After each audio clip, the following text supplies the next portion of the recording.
Hey YouTube, it's your girl Chic from Chic Say What. Welcome, welcome, welcome, welcome to the party. Welcome, Starlights. Listen, as you come in, please like, share, subscribe, hit the notification bell so you know when I go live. Because as I said, we real random over here, but we definitely get into things. We get into things, all things.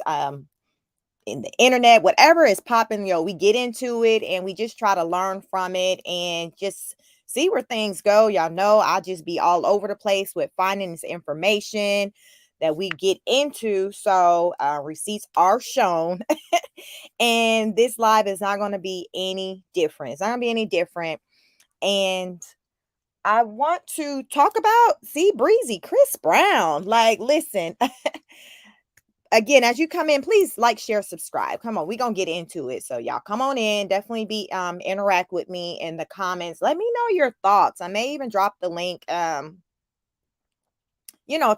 learn, how you feel about it. Let me go ahead and do that now. I'm gonna drop the link because y'all want to get into it, and I want to hear what your thoughts are about this. Listen, like, don't be doing nothing crazy. Let me see. Hey, Reg Rose. Remember the last time you was on my live? Let's get into it. Listen, you want to come up, click on the link. I need to get into this Chris Brown. Like, yo, he has a concert. I know I'm in Atlanta and he's coming here, and my one sister, she's like, yo, we need to go, we need to be in the house. So I will be seeing C Breezy and Lil Baby in a couple of weeks. I think it's on the 10th, August 10th or something like that. So it's right on time. I'm about to see him. I have seen him before. So listen, sis about to see him again, but that don't mean we can't get into it and talk about it. We can't get into it and talk about him. So we finna get into it. I need to talk about this $1,000 photo op that he was charging. Y'all seen them pictures. Like, I was like, really? Okay, sis, we gonna be having our legs wrapped around this man's waist for 1K. Listen, that's a whole, let me see, that's a car payment. That's some rent for some people. Um, daycare for multiple weeks. Listen, it's a lot. And people like, yo, I'm about to pay this money to get this man attention because Lord knows, child, any other day he would not be checking for any of these women because the pictures I've seen, they don't even fit the aesthetic look that normally C Breezy is known for going for. I mean, we judging that based off of just his baby mamas. I want to say the most black looking one probably was Rihanna. And since then, it ain't nobody even looked that black, since he stopped messing with her. But I want to get into it. I also want to talk about T-Pain. I remember, like, not that long ago, he made a comment talking about Chris Brown and the whole princess complex. So I'm like, yo, let me hear exactly what this man had to say.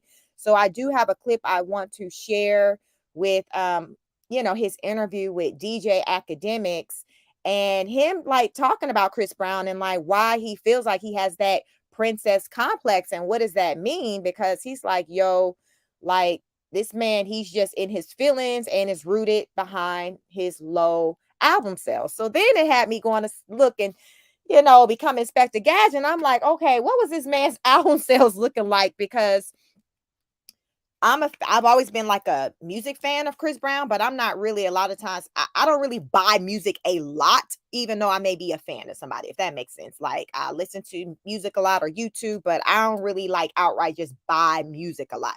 But Chris Brown is somebody that, from a music standpoint, I do rock with him. Like, I have enjoyed his music, not per se Chris Brown, I'm in love with Chris Brown, but I do rock with his music. I guess kind of like with R. Kelly. Like, some people, like, I'm low key, I'll admit, R. Kelly out here been doing the most. I don't rock with that man, but he has songs that are classics. I will admit, if I'm somehow playing some music, his song come up, I'm not going to say, Alexa, change songs. I'm not going to do that. I'm just going to say, I'm just not.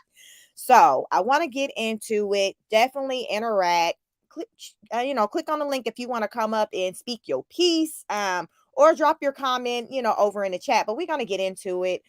First, let's get into these pictures, ma'am, sir.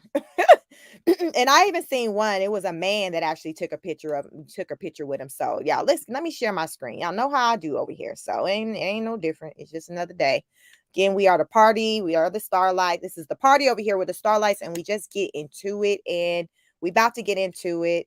This is from hiphopdx.com. Listen, so it says Chris Brown meet and greet photos go viral after fans claim they came with hefty price tags. So Chris, like, y'all know the routine. Y'all know I don't rock with you on any other day. You not getting up in my section, but for 1K, I will act like I like your behind. Listen, for 1K, I will definitely act like I like your behind. So this article goes on to say, this was published on July 22nd, 2022. So it's very recent. So it reads, Chris Brown is currently in the midst of his one of them. Let me see. In the midst of his one of them one tour with Lil Baby, and is reportedly charging a hefty price for meet and greet photos, with some Breezy fans alleging they paid $1,000 to snap a picture with the R&B singer. So yo, when he come here, and is that what I'm expecting to see? Like a line where people can go up and act like they his girlfriend and he their boyfriend, and then somebody snap a little picture with their iPhone and then send it to sis, and then she go ahead and cash app that $1,000, and then you going about your business? Is that what we doing? Is that what I am expected to see come August 10th? Again, I believe that's the day, but I'm going to say my soul is telling me it's August 10th. All I know is I'm going to be in the house with my sisters. I will be in the house.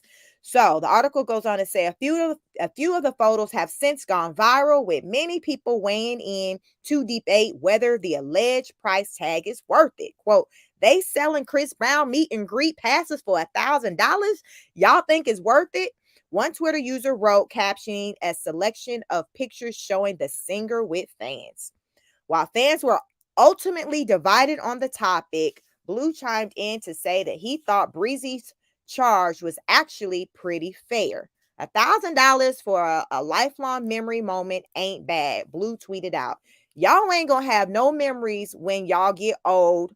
Only thing y'all gonna remember is paying bills.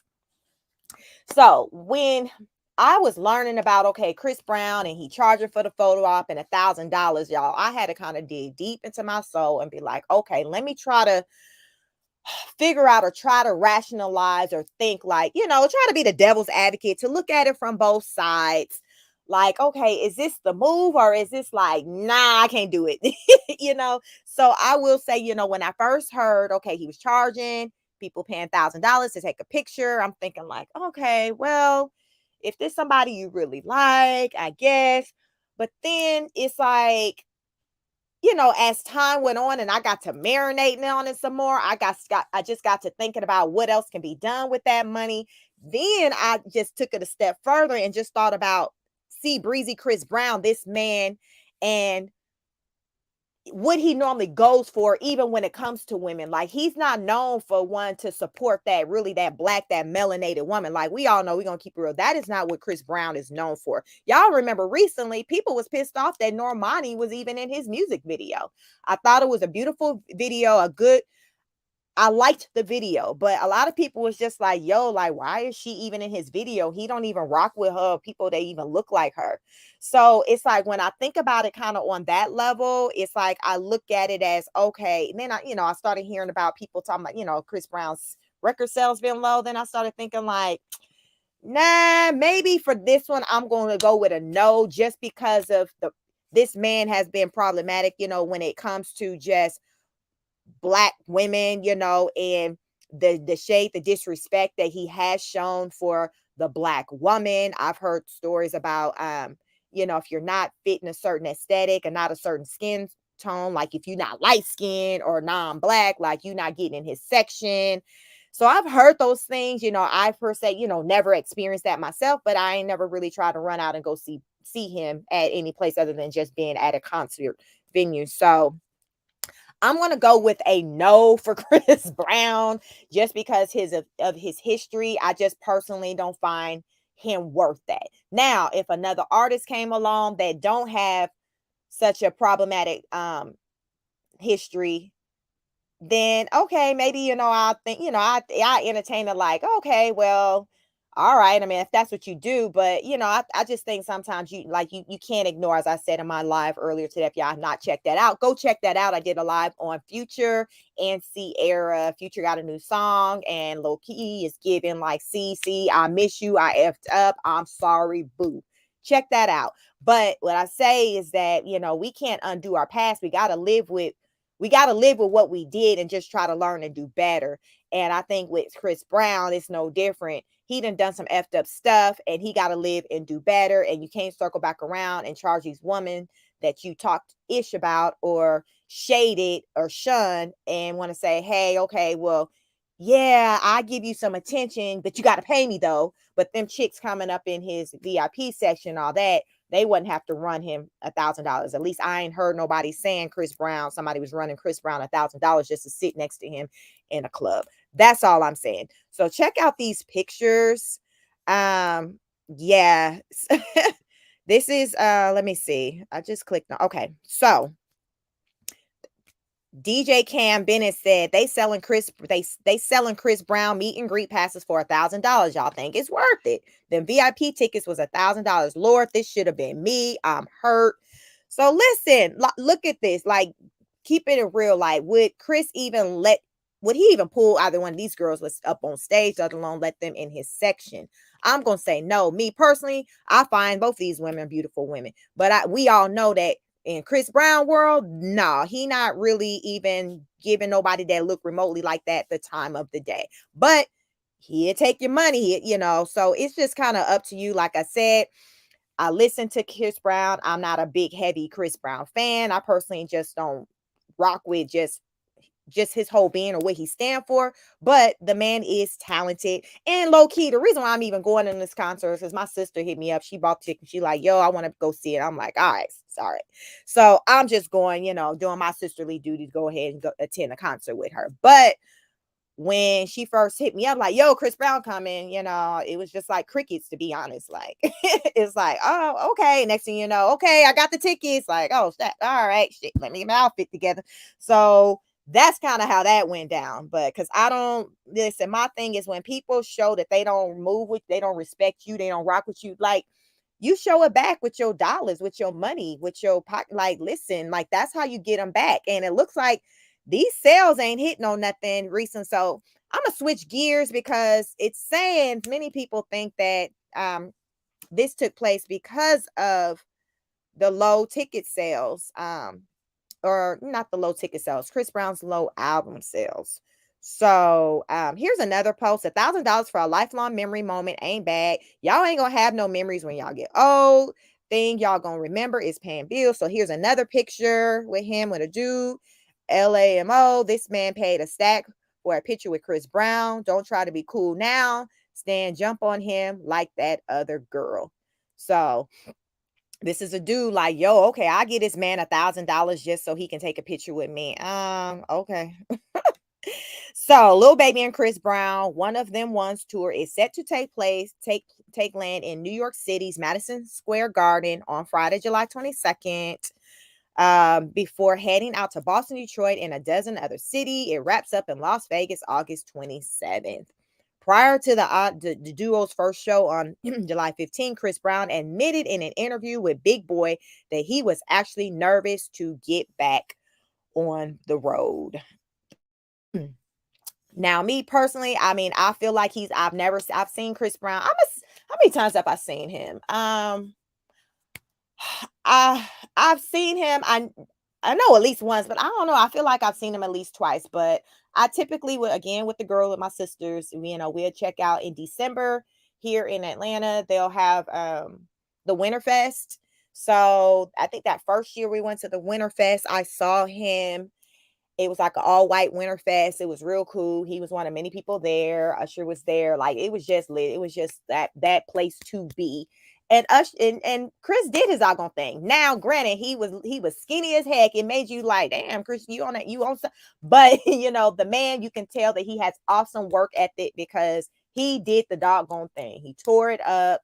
He did his thing. I have nothing negative to say about how he um I have nothing bad to say about like how he performed. So I have no doubts that when he does, tonight or Friday, it looks like was his kickoff. I'm sure like it was great reviews on that show. So I'm expecting Chris to come through because, I just personally find that he has great work ethic. If nothing else, even if I don't rock with him and what he do in his personal life, when it comes to when he hit that stage, he is the man, and he come and he definitely understands the assignment every time. And I feel that way about Usher as well. They are both Usher, uh Trey Songs, Chris Brown, like Neo, like I just feel like, they just bring it.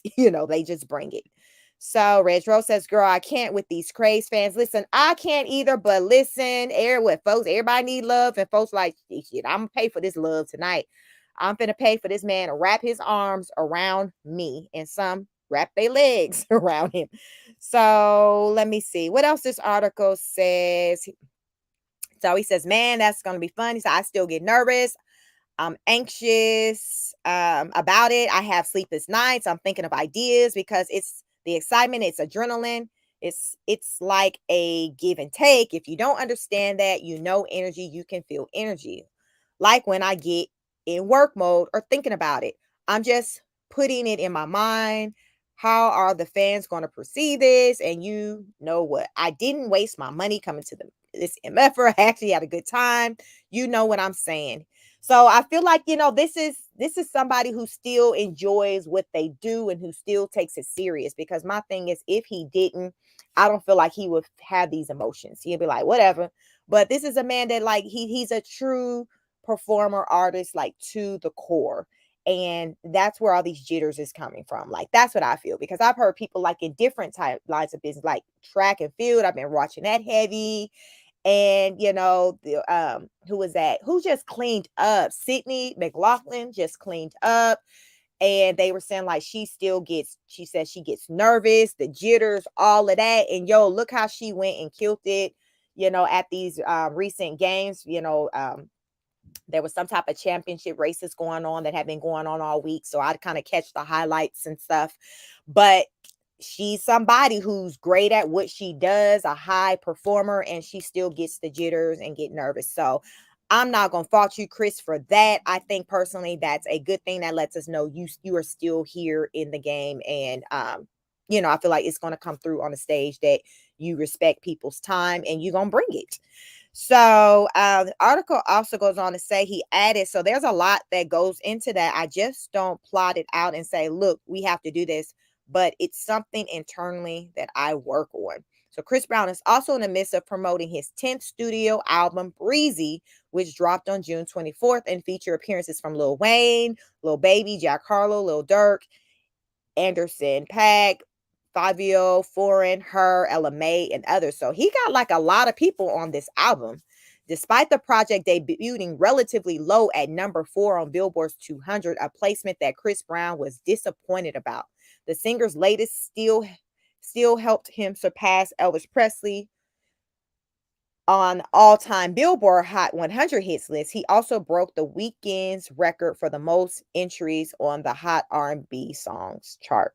So he had a lot of people on there, and it's just, to think, okay, he came in at number 4, and he's like, oh, that's not good enough. Some people don't even doggone make the chart, period. So he's like, no, number 4 ain't good, because it looks like, historically, from what I've been seeing on research, he is good for coming in at number 1. But we're going to get into that, because I definitely want to show some, some information pertaining to like, historically kind of what his numbers have looked like. We are going to hop over to T-Pain. Listen, T-Pain was like, boy, if you don't sit your light skin self down somewhere, like he's like all like light skin privilege. Like he's like, yo, I'm not here for it. You listen, just ungrateful. You don't. We finna get into. Let me not put words in his man mouth, but we're gonna see exactly what T-Pain had to say. So this is from TMZ.com, and it says T-Pain, Chris Brown's got princess complex. Take your album flop in stride, homie. So is it really like? Is it an album flop because he came in at number 4 on Billboard's 200? Like, yeah, let me know. So this was posted on July 12th. 2022. So T-Pain's not exactly shocked about Chris Brown's outburst about his Breezy album kind of bombing because he said CB's got a bit of princess in him. Teddy Payne was chopping it up with academics on Twitch when the topic of CB's record sales for his 10th album came up. So let's play this.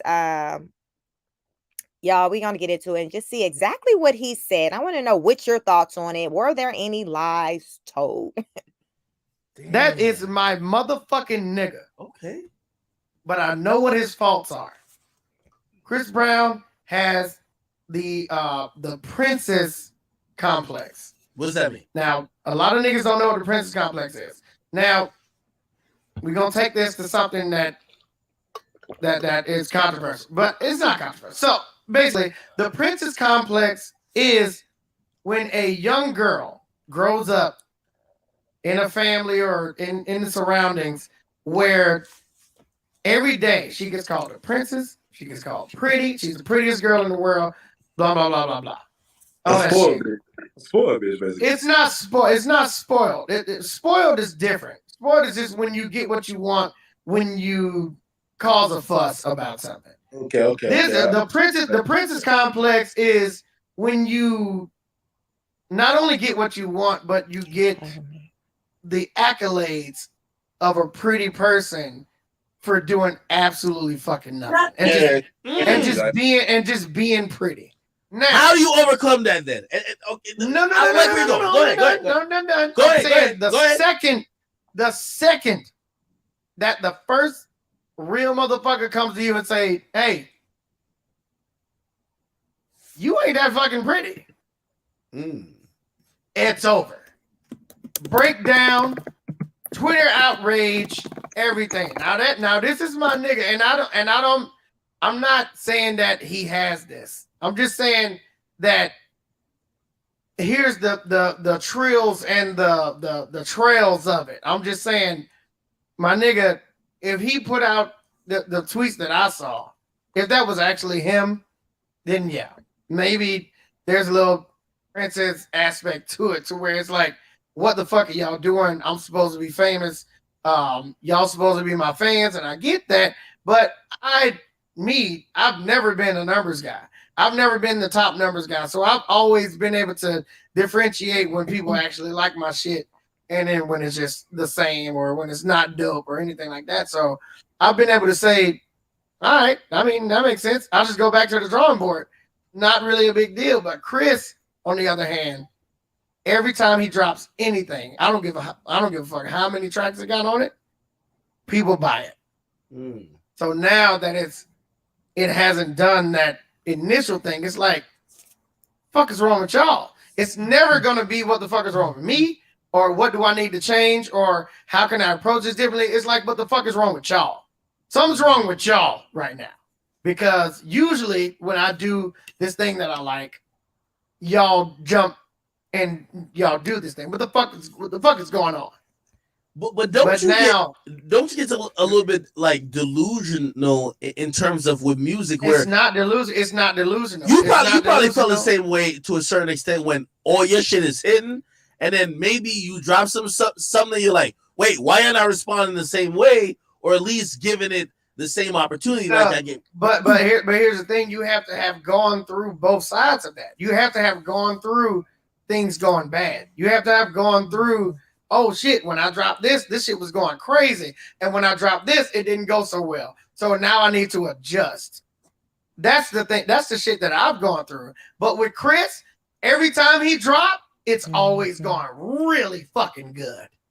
Every fucking time. So now it's like, y'all must have done something wrong. Because I've done the same thing that I've done every time that the shit's going great. So now, y'all must have done something wrong. Because it ain't me. It ain't me. I know what I'm doing. I'm fucking Chris Brown. So Chris, didn't he have a collab with Young Thug? And I could have sworn that didn't even do well. I know that shit did. That shit did great. That shit did great. It didn't do good.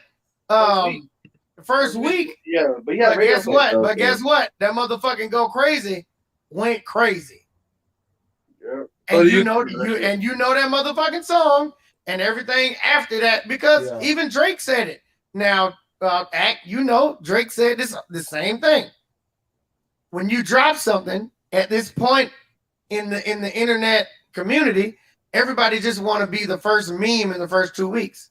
That's a fact.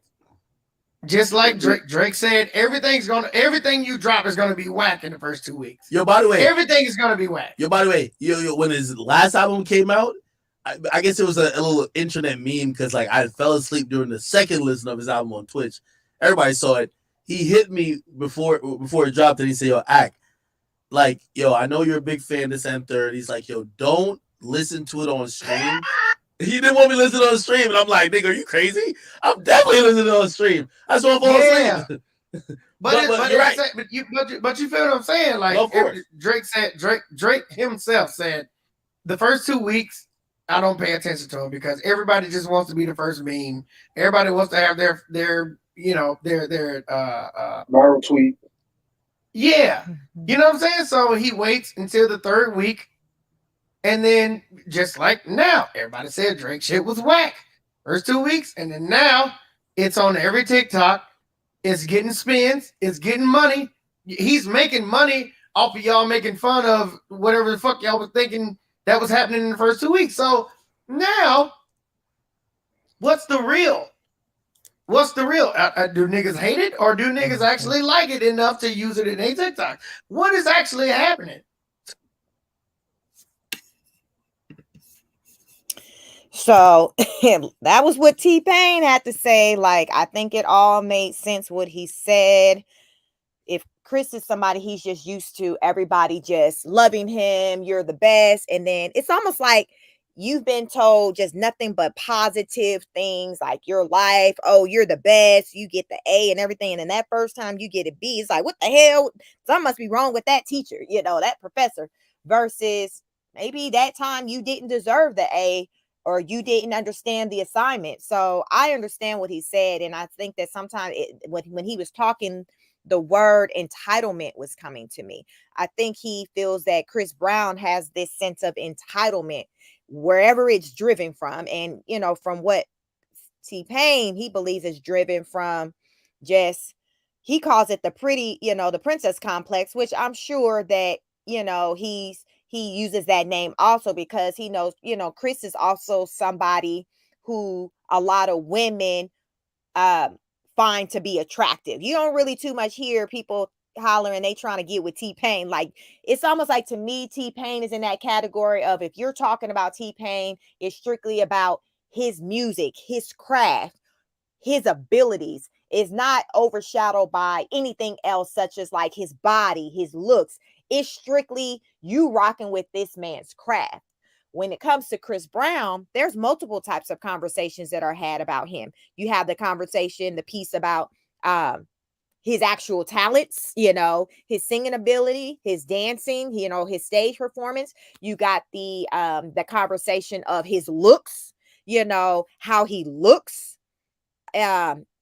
You got the conversation about his body, his sex appeal. Like, it's all these different things that are taken into account when you talk about Chris Brown. And in each of those things, historically, Chris Brown has been winning in those categories by the collective of women. Of course, he not gonna be everybody's cup of tea in all those categories, but a majority, when you look at his demographics, they are like, yo, he is that one in these areas. Hence why people are willing to pay $1,000 just to be in his presence, to sniff his cologne. So I got that. And he's like, yo, this man is just used to just showing up. He's not used to having to have his work be critiqued or whatever, because he's Chris Brown, it's automatic, like he's A1. Like, period. So then for Chris Brown to be humbled with, okay, he dropped something and the message he get isn't lined up with the message he's gotten in the past. It's just like, what the hell? What's wrong with them people? Don't they know who I am? You're like, how many of us just know people just like that in real life, to where they just got this complex of like, they just the ish. And if somebody got an issue with them, you're the problem, they're the problem. It's not them. And it's just like, no, sometimes, it's about self-reflection. It's a narcissistic like mindset, personality, where You just think that everything is the fault of someone else and you have a lack of accountability. And I think that's what, what's being said here is that Chris, he don't take accountability. Like, yo, it's everybody's fault. So let's get further into what TMZ has to say pertaining to this situation. So it goes on to say the Breezy rollout didn't go as planned, debuted at number 4 on Billboard, and CB reacted in a fit of language, promising to be on his gangsta-ish once again, which sounds like an adventure in and of itself. So he posted July 8th, Breezy deluxe album, Not That Is Matters. Seems like y'all only invest in the negative stories about me. Chris gets in trouble. The whole world is on it. Chris drops an album. Then he also posted, I'm back on my gangster-ish. is backing at all time. Is bracking at all times. Listen, T-Pain says it's all because he's been enabled. He's been enabled his entire career and said his condition is far worse than being spoiled. When Act tried to explain all artists have ups and downs in their career, T-Pain pointed out CB's lack of adjustments. TP and Chris Brown have collaborated several times since 2007, and Teddy swears they're tight. But after this interview, the forecast is looking cloudy. So I don't find no lies told. You let me know what you think, because I was with everything that he said. And I don't even think it was on no hate and stuff. I think this was like a legit somebody on the outside looking in, somebody who understands what hard work is. And not that he was saying Chris Brown don't work hard, but T-Pain understands that we have to adjust. We have to listen to our audience. Just even me being a content creator, when I put out content, looking at the numbers, I got to look at the numbers. And if the numbers not, that math ain't math and is not moving the way I need it to, I have to adjust.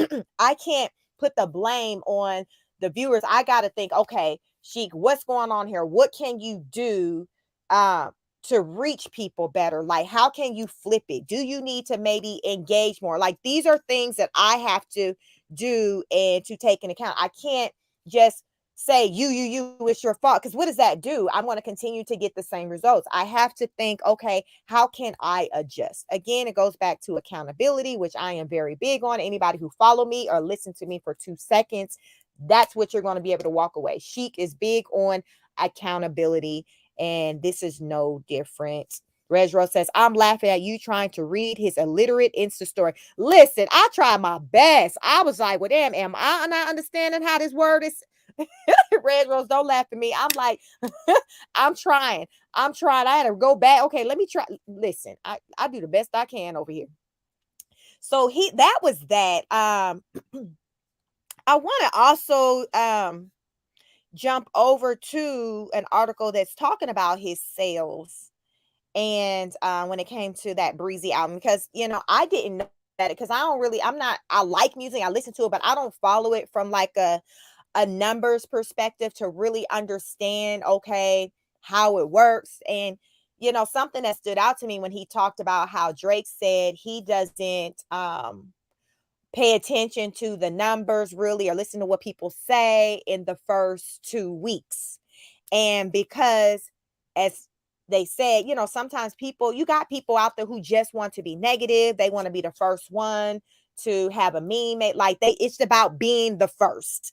And then I guess he's like, Drake was like, yo, by week 3, by that point, is really the real feedback, where people who have really taken the time out to tune in. Because I remember when Drake dropped his music, or the song, I'm thinking that his first single was that one he had Kristen Thompson, Chloe's baby dad, trifling baby daddy, in the video. I don't know if y'all seen that video. I can't remember the name of it, but it was a cute little video. He had all these women that he was marrying and stuff like that. On the song, I like Drake too, the song, was hitting. I liked it, but you were just hearing people like talking about how they didn't like it. The album was trashes. And then followed after that, Beyonce dropped her stuff. The same thing. So for Drake to say, yo, I don't pay attention to that the first 2 weeks, I go by the third week. There is a reason why he says that. That's because he's looked at the data. As I say, the numbers don't lie. He finds that, okay, the first 2 weeks, people, it just be on some other stuff. Week 3 is when the real deal start taking place. I am sure that he made that comment, that assessment based off of just studying the numbers, the things, probably with the help of his team. So it makes sense. It really makes sense. And I think Chris Brown needs to take that into an account and see that, okay, maybe out the gate or whatever, this is how people responded to me, but let time go and move and see if there's a change with how people are really feeling. So again, just like anybody just on the internet, you just got to be careful. You can't just kind of get all up in the comments and how people are feeling. You can't do all that. Like listen, I'm no celebrity by far, but I do understand just in that celebrity world or even being a content creator, somebody's going to always have something to say. You're not going to be everybody's cup of tea. Everybody not going to rock with you. But for those who do rock with you, they going to rock with you, period. So if you have that understanding that it's not about gaining the support, love, attraction, appreciation from everybody, because you ain't going to never have everybody's support. Beyonce ain't even got everybody's support. I hear people talk about trash, like, she got a lot of supporters, but I've heard a good number of people just be like, they not really here for her like that for whatever their reason are. I like her music. I'm not no beehive, but I rock with her music, and her new song she dropped, her with her house music. Like, I'm like, okay, I understand that this woman is she has many different facets about it. She got her craft, her skill is just so on a different level to where she can drop different type of music. And it's just that she don't have to be put in a box and only drop like R&B. If she want to drop some house, she can do that. If she want to have something that got more of a churchy gospel vibe, she can do that. Like, I think a lot of people try to put people in a box, and when they try to do something different, something that they're not used to or familiar with, then it's just like, oh my God, what's wrong with them? When it's nothing wrong with them. It's just that they're doing something different. Like, period. Like, it's not even that deep. It's not even, it doesn't even go beyond that with them wanting to do something different, try something different. It has nothing to do with you as the viewers. And like, it's all about that person and them wanting to do something different, period. And I interpreted that as like Beyonce she wanted to do something different. So what? So now I'm hearing like she's dropping 3 albums or something. She's going to have her house music, her R&B music, and then she's going to have a third album. I can't remember what type of music, that one was going to be. But I'm like, okay, so what? She's an artist. It's no surprise. But like, people be on some other stuff. So I'm going to jump over to this article. Again, as you come in, please like, share, subscribe, hit the notification bell. And if you want to jump up on the platform, I dropped the link in the chat. If you scroll up to the top, it's up there. Come on here. Let me know your thoughts. Listen, y'all know I'm going to tell you what I think. So I'm going to go over to this article that talks about Chris Brown's the sales. So we're on hiphopandmore.com. So it says Chris Brown upset about low sales for new album Breezy. So this article was posted on July 5th. And it goes on to say Chris Brown is not too happy with the performance of his latest album Breezy. When the first week sales projections for the album came out a few days ago, many believed that it was much lower than what we expected from a Chris Brown album, especially now that he has a dedicated fan base and solid hit-making history. The singer's album entered at number 4 on the Billboard 200 chart, moving 72,000 copies in the first week. Breezy, which featured guest appearances from Lil Wayne, Bryson Tiller, Lil Baby, Jack Harlow, Wizkid, and more, marks Chris' 12th top 10 album. His last LP, Indigo, debuted at number 1 with 108,000 equivalent album units. So I guess when they're reporting these numbers, we're going off of the first week. Because from my understanding, like your best week, your best sales are going to come from the first week. So it looks like, in the past, he sells at least 100K units. And That usually will have him at number one. I'm curious to know who else did he come out with? Like, who else did he go up against that week when he dropped his album? But the article goes on to say, but Chris is visibly not happy with the numbers. He posted a couple of stories over the weekend expressing his disappointment at the lack of support and blaming the media of only talking about him when he's in the news for something negative. Yeah, so this is that tweet that story that I struggled through. Listen, I try my best to get through it, but this is, y'all can go ahead and try to see if y'all can read it through and through, but listen, sis tried. So listen, while announcing a deluxe edition of the album, he wrote July 8th, Breezy, deluxe album. Not that it matters. He wrote in one story, seems like y'all only want to invest in negative stories about me. Chris gets in trouble. The whole world is on it. Chris drops album. Crickets emoji. So Brown added in a follow-up story. I'm back on my gangsta-ish. It's bragging at all times. Not sure what exactly he means by the second story. Listen, I guess I wasn't the only one lost because I'm like, okay, um, I need to phone a friend. I need to phone a friend because I don't know what that means, but I guess I'm not alone. Not sure what exactly that means about the second story, but we shall find out soon. Look out for new music from the singer this Friday. So let's see. Looks like this was a little interview he did. So let's see what he. With the show the shoes, show the shoes. Saint Laurent joints. How would you rate like your fits 1 out of 10? Like, are you pretty drippy? Yeah, I'm pretty drippy. You know, my closet's a store, so yeah. What? Okay, how do you feel? Okay, so you're performing. Okay, so that's not who I thought it was. I thought it was Chris Brown because they only showed the bottom part. I don't know who this child is, but I'm gonna move on. So, well, let's do this. Let's see what people had to say in regards to this. So we on the Instagram for the shade room, and let's see what they saying. What people saying? Like, what are they saying? This album is dope and such a vibe. I don't even have to skip tracks. Okay. This is some of CB best work and such a feel-good album. The music people accept today is trash and it's killing off the last of our real artists and real music. Okay. What will the generations to come have to sample and reference? If all the music they're getting is not worth playing longer than a month, keep our real artists alive and bring back real musically, lyrics, visuals, messages, records, and talents. Please, we need it. Somebody says, hate that this week. Hate this. Can we fast forward out the toxic and killing era is trash.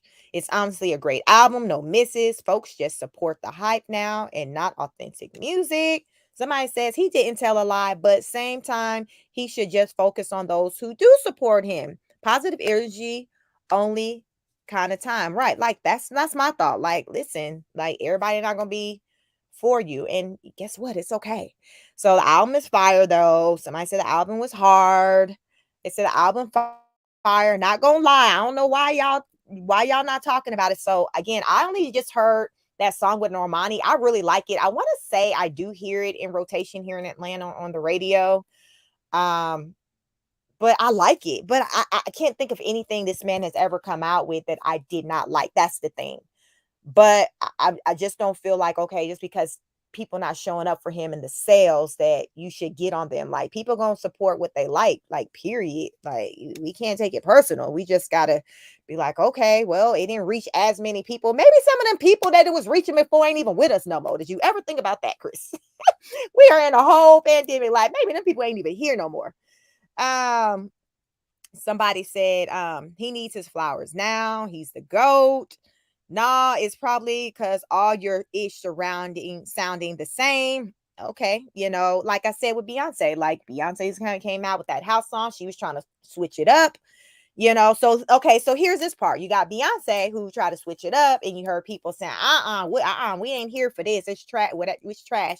But then you got Chris Brown, who I haven't heard his album, but some people may think, oh, it got the same type of sound, and he's feeling like they ain't showing up for him. So like, period, like the math ain't gonna always math, and regardless, again, you just got to do what you can do and control what you can control. you can't just be out here just concerned and trying to appease and make everybody happy. Now that would be a good collaboration with Beyonce and Chris Brown. I don't think they've ever done anything together. Y'all can let me know in the comments. I have no memory of him doing anything with Beyonce, but I think that would be a great collaboration. Even if Chris Brown, even, he had Normani in his music video, but I don't think she sang on the track. I think she was just like the girl in the video. But I mean, he's Chris Brown. He see Breezy. Like, I think anybody, like, he can just bring life to the song like he did with Kelly Rowland back in the day. Like, he's Chris Brown. Like I said, on his personal life ish, I don't necessarily always rock with him, but his music, like, I have no complaints when it comes to his music. I haven't heard the new album, so I don't have an opinion on it. I just know that one song with Normani, and I like it. So what else people are saying out here? This not the same generation. His music used to pop in LO. Somebody saying, where was the promo and marketing? Like that's a good one, because I really, like I said, I didn't even know this man had a whole like new album out there. Like I said, I heard that song with Normani, but okay, there was nothing else. Like, okay, how was it being promoted? That part. I love R&B, and Chris has, in some ways, outlasted many of the people who came in the gang with him. But what I don't understand is, why is the label dropping his project with no type of strong buzz going into the release? Right. Like, this man, he got a tour. Like, remember, I said I'm be in the house for he's gonna be in he's on tour. I think they said the tour kicked off on the 22nd, which was Friday. So he will make his way to Atlanta. I will be in the house for that. I guess I'm expecting to see a line where some people can take some pictures with him and act like that's their man. I don't know what to expect, but y'all, I'll try to report back if I do see any of that going down.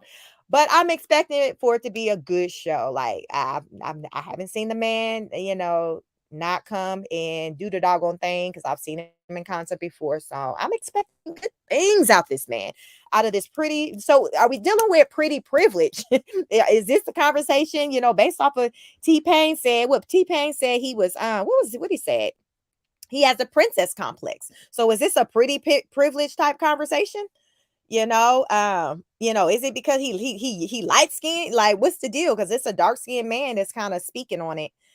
So, listen, people here for it, and some people aren't. What do you think? Let me know. Like, what are your thoughts? Like, are you here for it?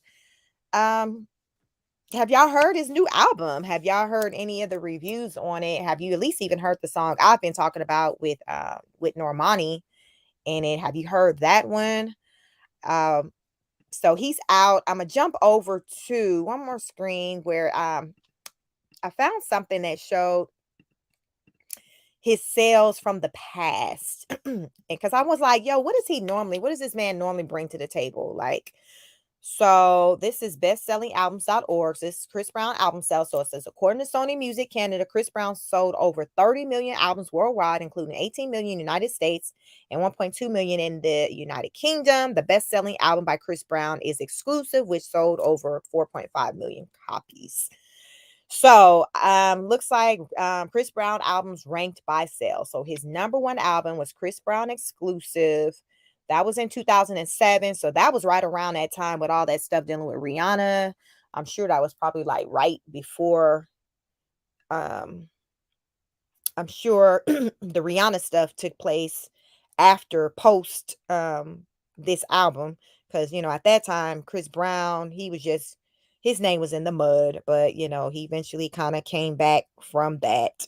So album sales 4.5 million in 2007, ranked number 14, overall ranking 852. So listen, so 2007, so ring 14. So is this like what chart? Let me see. What was that be out of? So Good Girl Gone Bad, Rihanna, she was ranked number 1 in 2007. Okay, so she was number 1, he was like 14. So I guess they're just doing the ranking, I guess, for that year. Fame, He had 3.3 million, ranked 12th. Chris Brown, 3.1 million, ranked 23. Heartbreak on Full Moon, ranked 2.2, sales 2.2 million, ranked number 15. And then you had Chris Brown, ranked number 18 in 2004. He had 2.1 million sales. He had Fortune.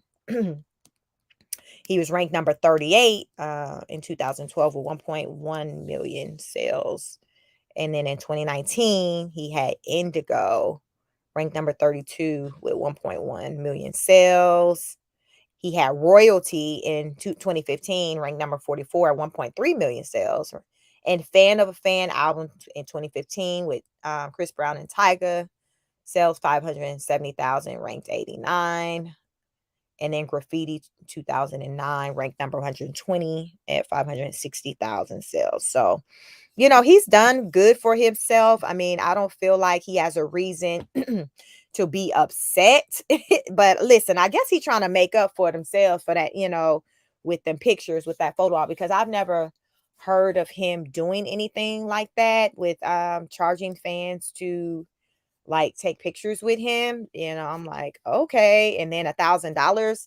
Now, because he's Chris Brown, I'm not surprised that it's at $1,000. I think I was just surprised that he was just doing it. Not really too much like at the money part. It was just, okay, Chris Brown out here charging women to take pictures with him. And then, people started linking it to, his album sales kind of haven't been up to par like they historically have. And then it's like, okay. So let me see. Let me see if we saw, there was some pictures. So these are just some. Let me switch back over to some more of these pictures that are out there that people took. So let me see. Chris Brown takes pictures with fans. I want to show some of these pictures because listen, I seen some woman and she had her damn legs wrapped around this man's waist. Like, okay, so I'm gonna jump over it because y'all, I want to show y'all this one. I wasn't ready. I'm like, okay. Okay, sis. You said you getting your money's worth for this doggone $1,000. So listen, look at this. Chris Brown charged $1,000 for VIP meet and greet. I wasn't ready for that middle one. I'm just saying I wasn't. Like, she like, I'm paying $1,000. Listen, can you pick me up? So girl in red knows, it wasn't an option to be going that route with her. So she got her dress on anyway. But the other two, they were small enough for him to kind of go that route. So I'm guessing for $1,000, I guess anything that he was comfortable with, he was willing to do. So listen, I guess they call that their investment. Y'all think they got these pictures in a frame on the wall in their living room? Did they blow it up and make like a poster size? Like, is this what you see? I mean, because it's $1,000. Like, yo, is this what you seeing when you walk up in a house? Like, you know how normally like black families, we might have a picture of Jesus up there, a black Jesus, or some picture of a half naked black man and a woman with an afro and a fist sign.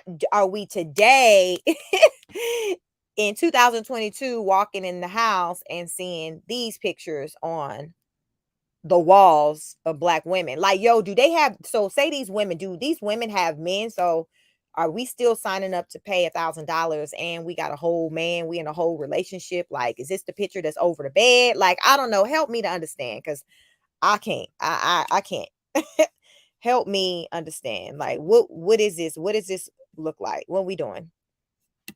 Like, where are these pictures going? Like, listen, like Ola Mill, do you get all that at Ola Mills or Portrait Innovations? Like, what we doing?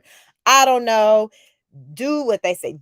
As I say, do you, boo? Do you? If this, what they say, you love it, you like it, I love it. Like, I don't know. I don't know. I just hope that they found it to be worth it. They dream, they fantasy, whatever it was that they hope to get. I hope this experience was everything to them. Listen, so I'm gonna definitely drop these links in the description of the video. Let me know your thoughts. Like, were you here for like this whole experience with paying Chris Brown to, be in your presence, to wrap his arms around you, like you in a LMA music video booed up, like are you like, yes, listen, if I had the money, I would be doing it too? Or like, okay, tell me in the comments, like if it wasn't Chris Brown, who would you be willing to pay $1,000 for, to be booed up with, to be, have your legs wrapped around their waist? Like, is there anybody that you would be willing to do that for? As I sit and ponder, I remember back in the day when I was a teenager, like I was a big LL Cool J fan. Like I just loved him. Now I'm a grown A woman. No, I ain't trying to give LL no $1,000 for him to wrap his arms around me. I'm just saying, So I don't know. I wonder if it makes a difference. What's the age of these women that are doing these things? Because it looks like most of these women I'm seeing, they all appear to be millennials. you know, 18 above, like, 20s, maybe early 30s. I ain't seen no cougar yet, y'all, in any of these pictures. So I don't know. Do you, boo? I hope it worked out for you. You lived your fantasy, your best life. You feel like you got your money's worth. And I really hope that your bills and anything that's important in your life is taken care of. Because Lord forbid, I don't know how it's gonna work. You calling trying to do a payment plan with the power company or with your landlord talking about, listen, I ain't that you hollering like Tasha K saying, I ain't got it. And your why is because, well, what had happened was Chris Brown came into my life and listen, he offered to wrap his arms around me for $1,000. And listen, I'm over here lonely and cold. I needed somebody. So you gonna have to wait. Like, because I'm sure many of these women put themselves in a situation of bind when they came out and paid out this money. I'm just saying. Redro says, I'm in the back chat. I got some thoughts. Okay, let me see. Hey, Redro, can you hear me? Uh-oh, can you hear me? Yes, I can. Thanks for letting me know in the chat. Uh-oh. What do you think? Like, listen, I know I cannot, like, you think these women having to make a payment plan? Is rent, Girl, like, listen, rent coming up soon? Like, first of daycare. all, Sheik, thank you for so much. Thank you for letting me come up, girl. It is so good to finally talk to you. You get to hear my voice. Yes, I'm a real person. Uh-huh. Yes, I love you, Reg Rose. You be showing up. I said, okay, I'm gonna get Reg Rose up here one day because you be giving me life. And listen, let me know, what do you think about any of this? Like, any parts of it? Are you here for it? Are Ciao. you not? What? Let Okay, me where do we know. start? Let's start with these $1,000 photos, ciao. Okay, where do I start with this? Well, we know that Chris Brown has to supplement his income because obviously, like you said, them album sales ain't looking like it was looking back in 2005 and 2007.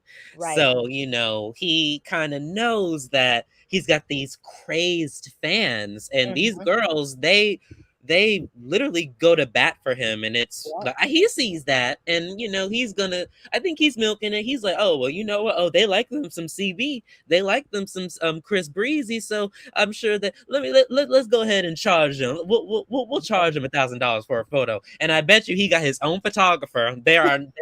He is sending out those photos. He has to fucking excuse me. He's got to like accept them or like see if they're good or whatever. Right. They're not Yep. just gonna let anybody come up and they're like, oh no, we got them. We'll send them to you. It's like you said, as soon as that Cash App hit, we'll Yeah. send it to you, young lady. No problem. Mm-hmm. Yeah, and I'm with you on that because it does look like it was probably like the same photographer, just like sometimes when you go to a concert and they'll have that little setup section where you can take pictures with the background. You ever seen that before?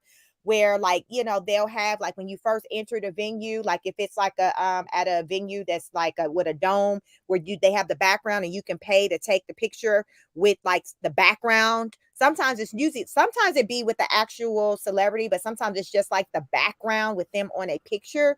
You mean So like before yes, the before the show starts. gotcha, gotcha. Yeah, so I wonder if it was something like that, or or after like his shows, if there's like a section where you go meet up. Like I remember years ago when Michelle Obama came to Atlanta and we went to see her speak, and then she had a little setup section, and I think it was like hundreds of dollars. It might have been maybe about $500 or something like that. And you can go and meet, go to an area where she was at, and I guess meet with her or something like that. So I'm wondering if it's something like that to where it's after the show you can go over here and do this, because if he's cleaning up like that, like I said, he's on his way to Atlanta. I'm here. I don't see why he wouldn't have an opportunity like that here as well. Like where at any location he go to where there's a time where it's just like, hey, if you're interested in meeting, see Breezy paying $1,000, you can, especially if these sales ain't, these numbers ain't looking like he wanted to look. He's trying to make up for it. And look at, he's making up for the money from the same women who probably most likely did buy the album. So he's getting double, because I doubt some woman here paying $1,000 and she didn't at least buy the album. I don't see that. I hear you, Sheik, but for me, I think of it like I think I think of the question: why do these girls want to pay $1,000 for a picture with Chris Brown? Because when we think about you mentioned Michelle Obama and people paying $500 to see her. I would pay $500 to see Michelle Obama because that's fucking Michelle Obama. You know what I mean? Like I'd pay. I would definitely buy my mom a ticket, something like that. You know what I'm saying? So her reputation is not the reputation of a Chris Brown. And, specifically like all that he's done with like the, just the misogynist and colorist rhetoric that's come from him and his camp and just all the stories that's surrounding him. You have to I think of the self-esteem of these young ladies that paid $1,000 for a picture with him. First of all, a picture. Yes. I don't know. I think paying is a little bit of a reach. Like if I went to go see my favorite artist, like if I went to go see Beyonce, I don't know. Like, okay, I'm sorry. Maybe with like Nicki Minaj or something. She recently did a meet and greet with her fans, but she didn't pay them. And this was like back in London a week or so ago. So, when I think of that, and then I see Chris Brown charging young ladies, it's like, dude, you're taking advantage of these ladies and whoever is helping them pay for these. Because I like you said, you don't know what bills they have to go for at the end of the month. You know what I'm saying? So it's like, dude, you're a scumbag. You're kind of a scumbag, Chris Brown, for this. But that's just how I feel. Yeah, and I agree, because I think that he's, like you said, you use examples of, Nicki Minaj, other people who may do a meet and greet. And to me, I think that he's capitalizing off of women, and he knows that the vast majority of these women who are, in his fan base aren't women that he really think highly of like that. You can just tell by just who you see on his arm, who he's having kids with. These women who are supporting him aren't the women that he's allowing in his section. Let's just keep it real. He's not allowing. So he knows what he's doing. He knows that these women so desperately want his attention that they will be willing to pay for it. Period. And let me ask you this: you see that picture with the that girl that's got her legs all? She's like jumped on top of him. She look light skinned or dark skinned to you? I just noticed. That's, to me, she looks more on the fair skin side, because look at her compared to the brown skin girl in the red dress. So I would say, I'm like, would he let a brown skinned girl pose like that? I think, when I look at her and wonder, like, okay, say if she showed up, would he clear her to come in? She's kind of like that mid. Like, let me just tell you about my experience. I had somebody tell me years ago, this is my first time ever hearing about like a purple bag. A brown paper bag test. Okay. You ever heard of that? Yeah, I've heard of it. So it was a guy that low-key, he told me, I was I was like 30 around that time, late 20s. He was like, I would date you because you passed the brown paper bag test. And I'm like, yo, what? And he was like, yes. So he was like, my skin tone is like that cutoff to where, okay, because at this time his wife was a fair skin light skinned lady, closer to the other lady with the flower pants, I guess. But What he was year like, was this? this was in, let me see. So that had to be 2010, Okay. 2011 when he told me this. And when he said that, so that was my first time hearing about brown paper bag. And this guy was like my age.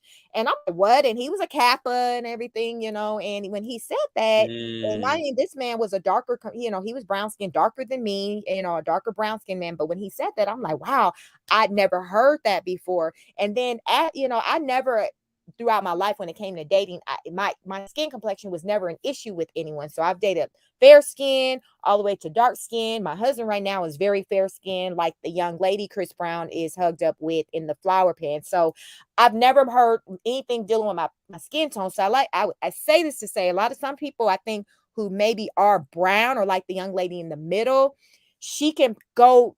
If somebody likes a light skin, they'll give her the pass. And if they like a darker skin, I think she's in the middle, like how I've been told I am. So I think she may very well be accepted in an environment where they're cherry picking on what somebody looks like just because it's kind of like in the middle. Whereas the other girl with the flower pan, she outright light skin, like no doubt about it, for sure. yeah. Definitely let her in. The one in the middle, they're like, oh, okay, you know, if they feel like, you know, her body, because looking at her, he picked her up, so she looked like, you know, her body, her shape is like on point or whatever. She got her hair done, so I'm gonna say she could very well, she'll probably get let in, but she just barely kind of passes go, kind of like me, you know, if you're judging it off of a skin tone. So You know, that's interesting you say that. Can you, for anyone that's listening that doesn't know the context, can you briefly explain what the brown paper bag test is so that we're like clear on yeah, context? so the brown paper bag test is just, you know, if you can picture a brown paper bag, if you're if you're that shade or lighter. So that means like picture, like I said, just a brown paper bag. If you're that's typically brown, just your regular brown paper bag. If you're that shade, and then you go beyond that. If you're darker than that, then it's a no go. You stop. But if you're at least if you're You at that know, color lighter, mhm. yeah, You know the historical context behind that, right? Like how you mentioned that man that said that was a Kappa, and yes, usually in those like brotherhoods and sisterhoods and secret societies back in like the early 1900s and the 1800s, there were these like paper bag tests, like mm-hmm, when black people or people of color would go out and like you know, be adults and mingle and network and stuff. Some places they did have these paper bag tests where if you were darker, that you could not get in. You know what I'm yeah, saying? So now mm-hmm, we got this Chris Brown. I think it's a coincidence that his last name's Brown, because he got a Chris Brown paper bag test. I'm just saying, when he come up yep, to the club, if you ain't yep, this shade or lighter, mhm, get your ass on. I yep. don't like it. It's the Chris Brown paper bag test, and it's Yes, you not right. good for him. You right. It's You know, not a and good look for him. no, and I think, you know, that's just, and they may not just in current times call it that or use that, but it's still the same mindset. They just not running around saying brown paper bag. They just low key just not talking about it and just looking and behind scenes. Look, y'all, if y'all see that she passed this color, don't let her come in. So that's just kind of what's happening. But these same women are the ones that showing up, standing in long lines, buying your tickets for your concerts, supporting, you know, your album sales, paying $1,000 to take pictures with you. And I think a lot of these women that do it, it comes down to wanting to feel it's a self-esteem issue for sure, but it's like for the first time, even if I gotta pay a man to act like he's into me, I just want that feeling, you know, because it's not something that they're used to feeling. So I'm willing to go in my pocket, and because you got women, it's the same thing where you have women who just will pay for a man. Like you have a cougar that's willing to pay for a younger man. They don't care if they paying all the bills, paying whatever. It's just okay, if I got it and this is how I can have him around, then I'm willing to do it. Also, no difference where you'll see certain celebrities like say Kevin Hart, like low key, like really his wife, if he wasn't Kevin Hart, do you think that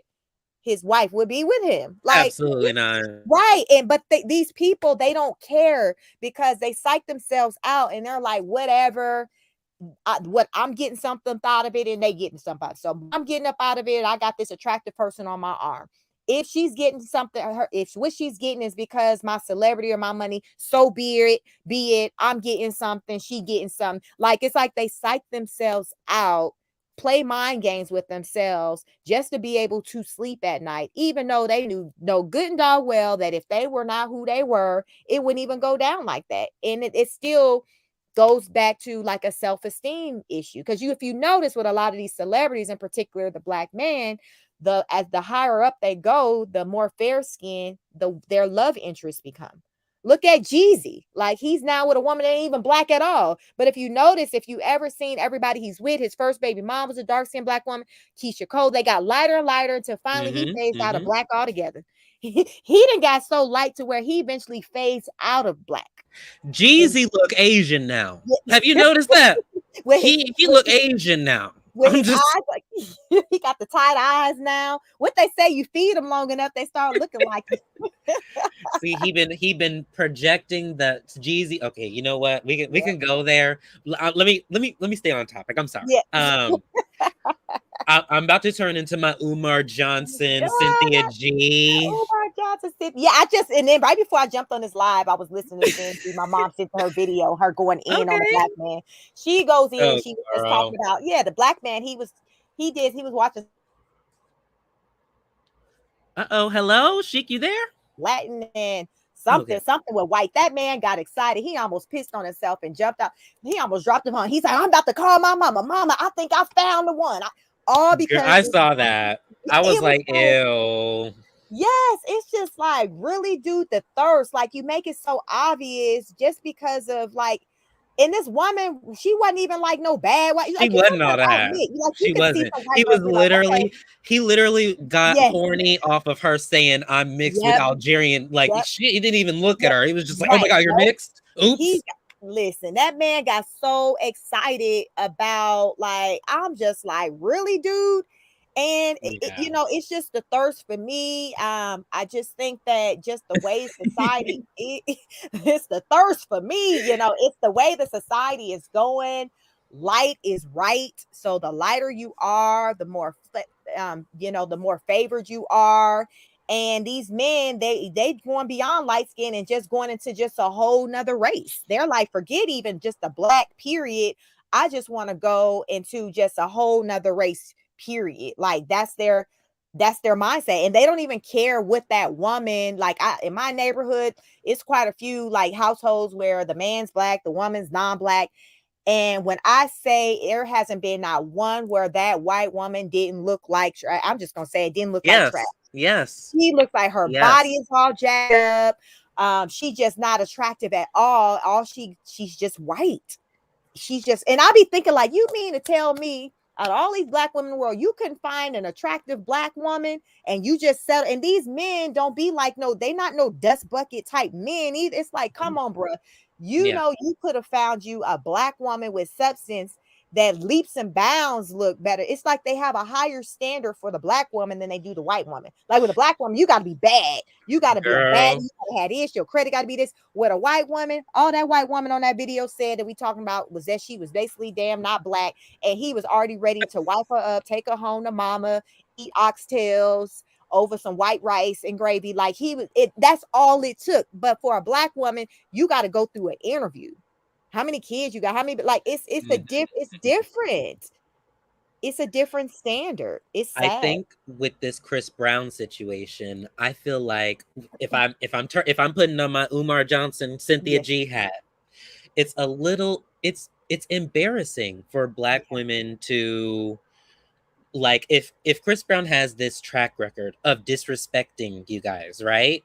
Mm-hmm. And for still his main fan base to be supporting that, it's almost like, you mentioned the self-esteem and it's there, it's just not there. And it's really sad that these women will make excuses for this man who, one, they really do not know. I don't care how long you've been a fan of him, you don't know him. Nope. And it's like, he doesn't, I'm sure he wouldn't even, girl, if he saw you on the street, he wouldn't even think twice to look at you, honey, regardless of your little $1,000 for that night. Mm-hmm. So it's just like, these girls, I pray for them, because it's like, no one deserves to feel, no one deserves to be taken advantage of, first of all, and it's like, maybe no one's been in these girls' lives to show them, hey, you Mhm. don't need to pay $1,000 to go and see him. He's not even that all that right now. Like, come on, honey, he said this in the past. Like, this is Right. his track record, honey. I What's think what some he doing? I think some of this too stems from, when we talk about it, self-esteem and the black woman not being uplifted enough by the black man. So when we see a lot of times when a black man is opting to go and choose to be with that other race, as you notice, like with a lot of women, they have this persona, the of the white, like the long straight hair, the blonde hair, like it's like they're trying to become the person who they think that black man wants. Right. And so it's like, let me get more of that, the European features. So therefore, I can become more appealing and more of the type, because I'm seeing that, he's with some Latin girl or some Asian girl or some mixed looking girl. So let me try to get the wavy hair, and not, because if you know, it's like most of the black girls who do wear the long weave, it's not the kinky texture hair. It's more of like a European, it's non-black hair that they're going for. I see it. It's a look that in a lot of, and what they're doing this because the message that our black man is sending is that this is what we like. So the women try to transform to that, but here's the thing: these women are trying to transform to that very thing, and then the men are still dogging them for doing it. There's so many platforms where these men are out here talking about the women who wearing these wigs, the baby hair, and the long lashes, the long nails, but though a lot of the men out here, this is when you go to the Instagram and stuff, these are the pictures that they're liking, the ones that they're trying to, fly out and stuff like that. But then eventually a lot of them are even phasing. To me, the black woman is a stepping stone. She's the come up girl, because as soon as they get their money right, they don't even want black at all. They like Jeezy. He left the black community, period. This hood dude straight up left the black community, period. You Yeah, know, he thinks he's Asian now. Yeah. yes, like he didn't adapt it in the culture. You talking about he started to look like the damn Asian man now. Like Girl, look, if you Google a picture of him and Jeannie, Google Jeezy 2020 or listen, 2022, come on, I'm about you to will do it. see a black Asian man. Okay. And Jeezy, oh my God, you were so funny. Let me try to see, because when I see his eyes, I be like, oh, the baby got his tight eyes. Not her mama tight eyes, but his tight eyes. I No, was just ma'am. saying that No, recently, ma'am.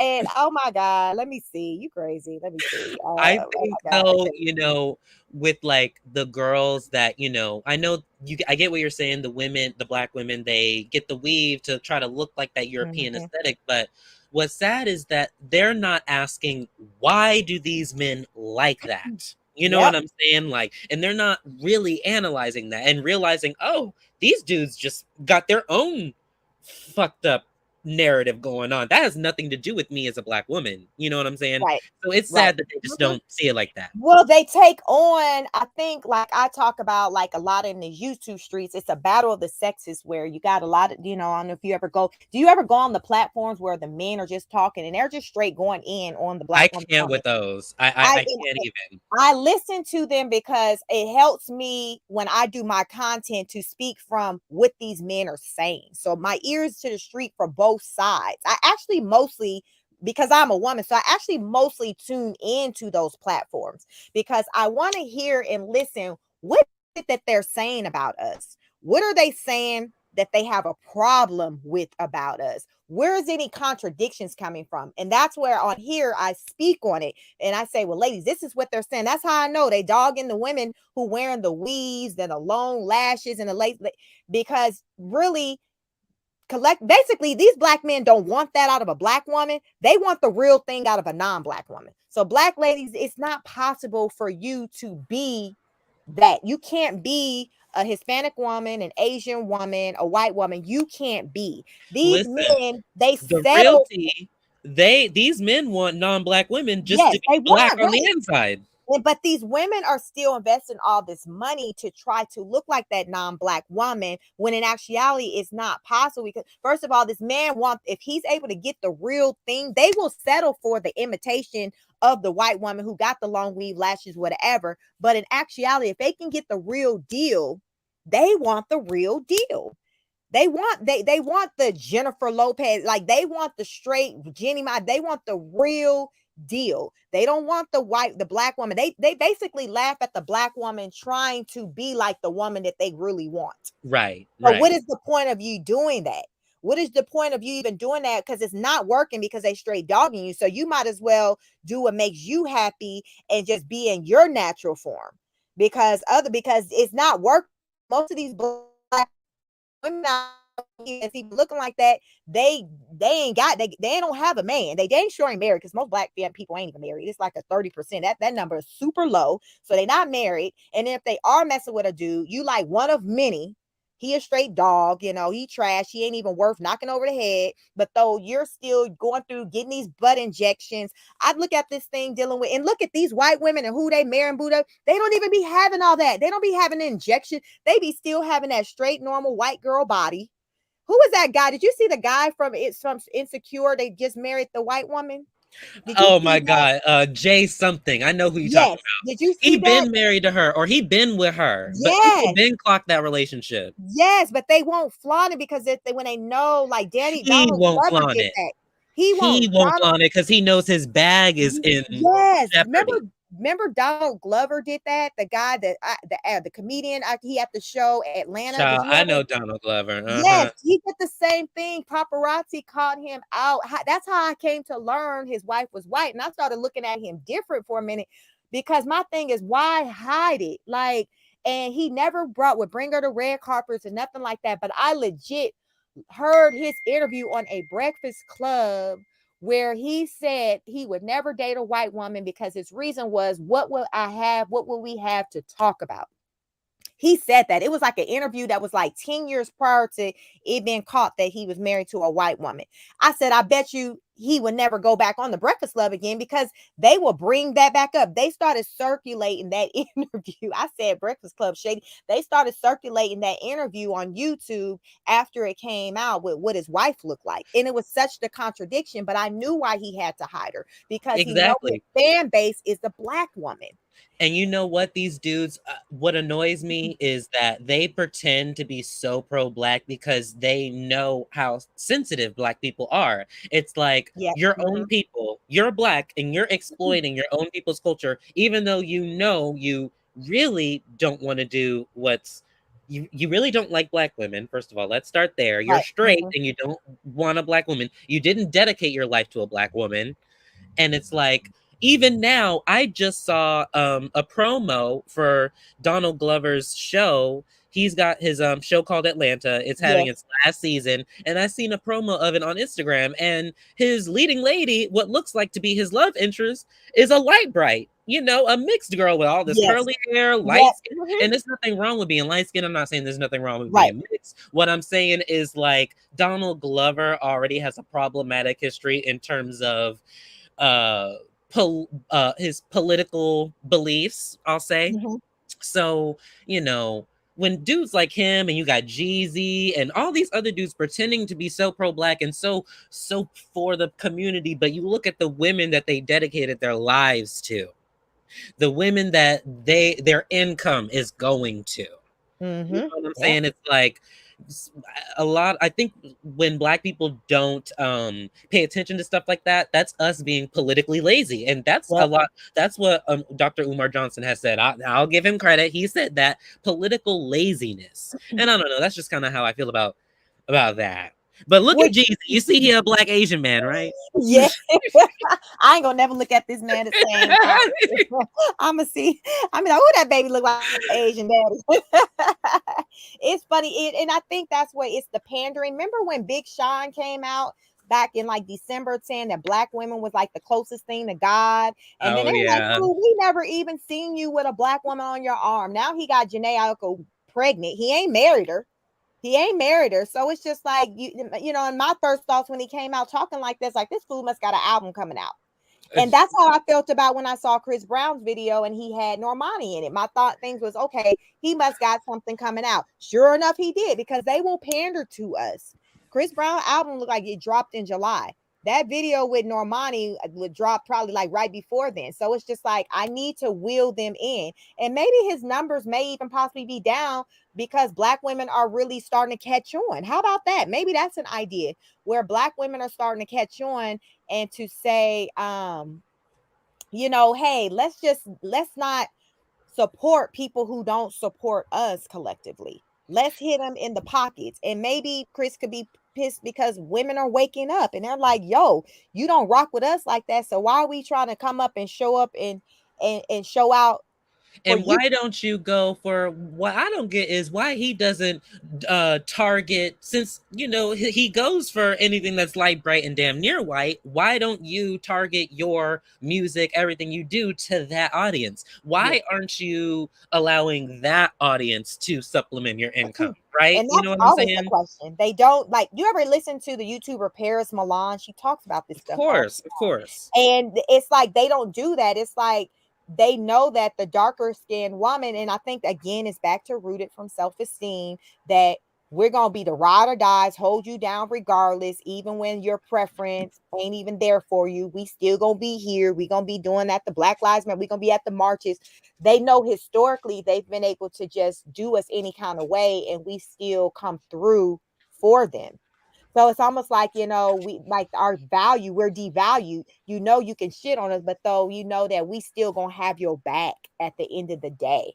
So they know that mostly, I mean, because think about, like, most black women phenotype looks like mine. They're brown skin. They're not light sprite. Like, that is not your typical average looking black woman. So Right. your support from the black woman is not of your preference. Your support is from an actual black woman, where there's no doubt when you look at her, she's black. But they know they capitalize off of just the insecurities that the black woman have, and they play on that. Who was that? Like they've said, or what's your thoughts on Michael B. Jordan? Some people feel like he hooked up with Lori Harvey for promotion, because remember, he was caught with the white girls in Paris. Girl, the And tea right I after that, he heard was with Lori. I heard about that white girl tea. I seen it. He was with that boy from Ridiculousness, that MTV show. He was with Okay. the black boy from Ridiculousness. They was on a yacht somewhere in Europe Yes. with number white girls. I seen Yep. that. But the tea, girl, the tea I heard a few years ago, a white gay male came out and said that Michael B. Jordan hit on him and basically told him to suck his dick. Mm-hmm. And they're saying that Lori was supposedly a beard and her Yes. contract was up with Michael B. Jordan, because all those gay rumors were coming out about him. So he needed to shake that up quick. He was Yes. already, black women was already down his neck because he was seen with the white chicks. And the Latina girl that was supposedly his older ex. I don't know. Right. And then the gay rumor came out. It was like he had to do something to Yeah, get his I remember that career gay back on rumor, track. but they quickly brushed that under the rug. Quickly. Yeah, You I see how we don't remember. talk about it no Yep, more? I It's because of forgot about Lori it. Harvey. Yep, it was like more so at the start of when they hooked up. So yes, I completely forgot about that gay rumor, and then you just started seeing. I completely forgot, because I remember hearing about it, and I'm like, what? But then after that, it's just constantly you were seeing these pictures of him and Lori been here. It was like it was being this forced relationship He's an actor, that and was being put she into is a your face. known beard in Hollywood too. Allegedly, she was Diddy's beard for a little Okay. minute. Yeah, I remember when she was running around with him, but I didn't know it was for, the sake of, being his beard. But I remember because she was running around with him after his son.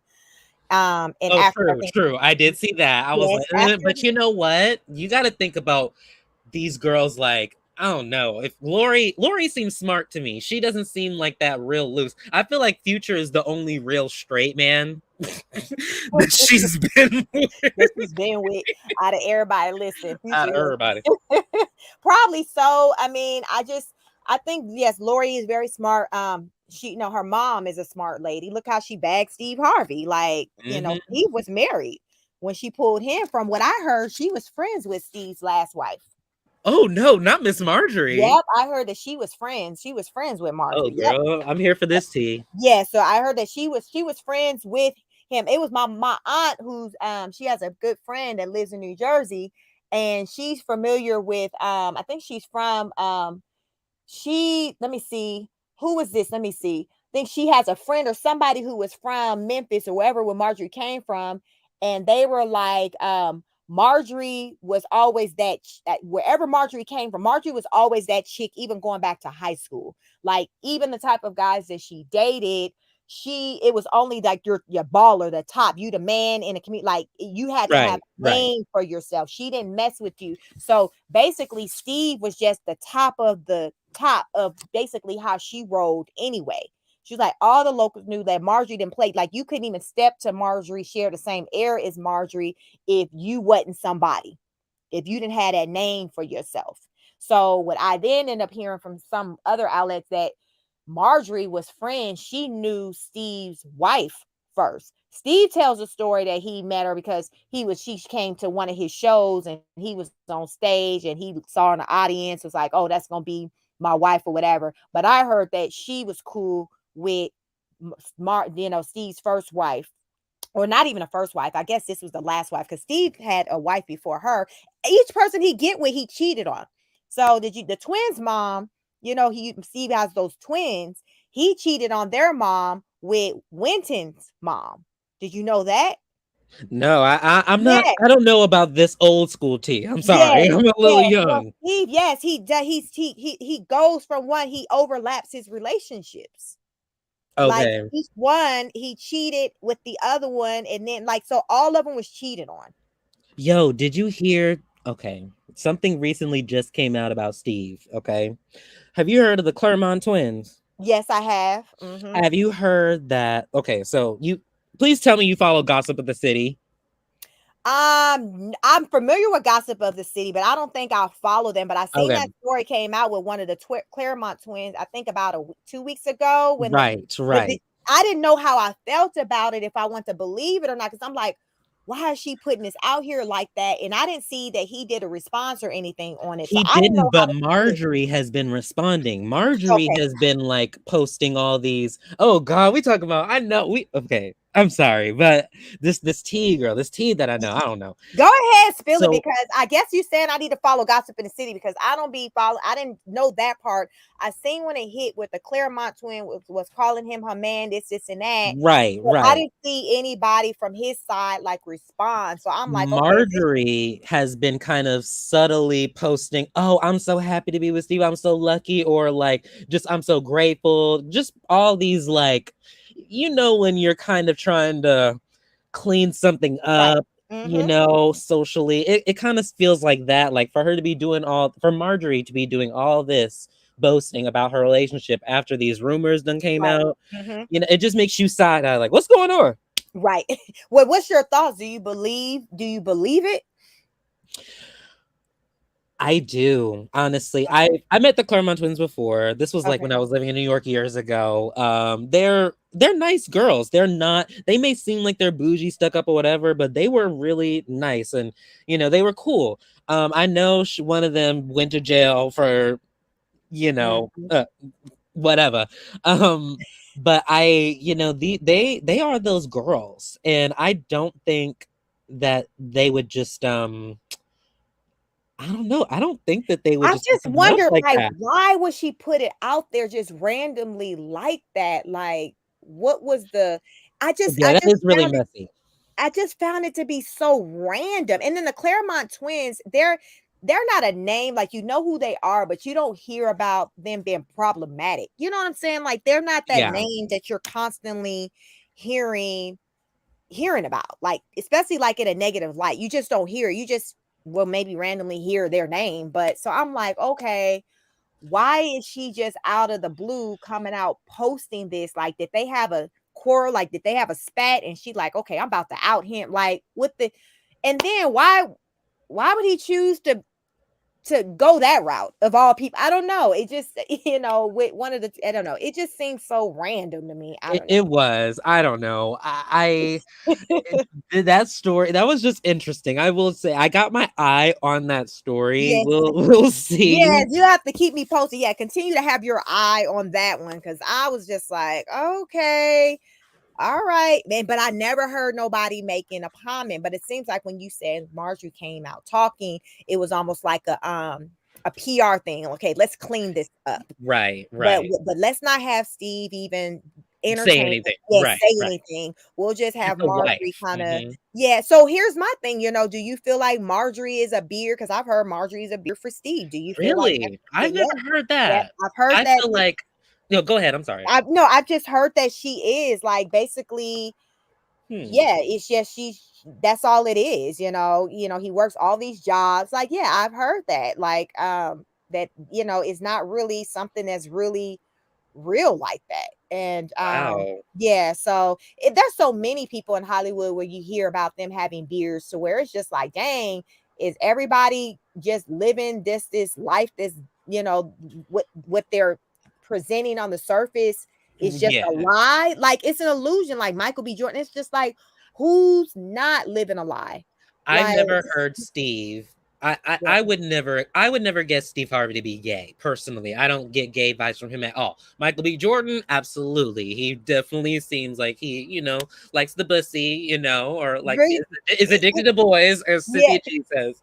yeah. I think there's a little bit of that energy, but Steve Harvey, no, I You would don't pick never that up. guess that Miss Marjorie was a beard. Now, a gold digger, absolutely, Yeah, she absolutely is, and I ain't mad at her for it. You know what I'm saying? But yeah. beard, nah, I Nah, don't see beard from her, but I nah. do see beard from Lori just because she is younger. I think that Marjorie may be schooling her, maybe even telling her, hey, like, because I remember my mom when I was a bit younger, when I was telling her I was meeting up with guys or whatever, like on apps or something or Right. whatever, she would be like, "Well, you make sure they're paying you for your time, right?" Like, and when I was young, I didn't get it, but um, I don't know. I say that to say, like, I think her mom is kind of schooling her, maybe like, you know what, just get what you can out of him, and then make an exit.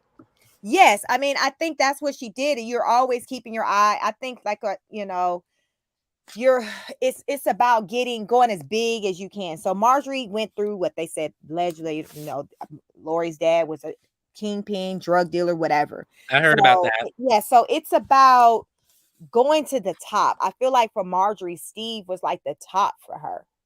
Like, and so with the way she's training, or teaching Lori is to like, aim for the top. Like, I feel like Lori's not going to be accept someone's proposal until their money is at least looking like daddy's money.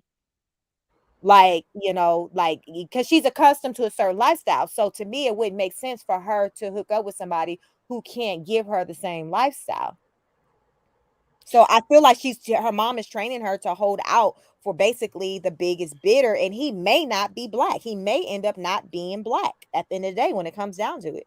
Yeah, I wouldn't be surprised if Lori Harvey ended up with a non-black man because Yeah, where is she gonna go after yeah, Michael B. Jordan? yeah. Like, realistically, Yeah. who are you gonna go to, I sis? Because can't. you can't Yeah. go to a Future, you can't go to No. a rapper because you had an actor. Yep. You know Mm-hmm. what I'm saying? Like, Yep. And that's what I feel like. It's going to have to be maybe some rich tycoon. It's going to be somebody white. But you're right. Like, I don't see her really, like, listen, it's going to be somebody granddaddy. Did you see the TikTok with a girl? She said the boyfriend cheated on her, so she married his damn 89-year-old daddy or something. girl, no, I haven't seen that. Oh my god, I can't. Yes, that's what I'm saying. Yeah, I saw that. Like, I'm like, so I just think that Lori, she might very well end up marrying or hooking up with somebody, like she went with, Puffy, Justin's daddy. I mean, I just feel like whoever takes her hand, it's gonna be some man, and his money. I feel like his money is probably gonna be longer than Steve's. It's gonna be up there. Like, it's gonna be up there. It's not gonna be some rapper. And you know Um, why it's going to be like that? Because she's already setting the tone yeah. now. Mhm. She's setting the standard. Like, is she going to get another guy like, okay, Michael B. Jordan? He is one of the most, if not the most successful black actor of our time right now. Right now. Right. Not a lot of white boys got money like that. No, I right. will say, so it is going to be hard to meet up with that exactly or more. But, she is kind of like the Dusties out here, the dudes complaining about going 50-50 and shit.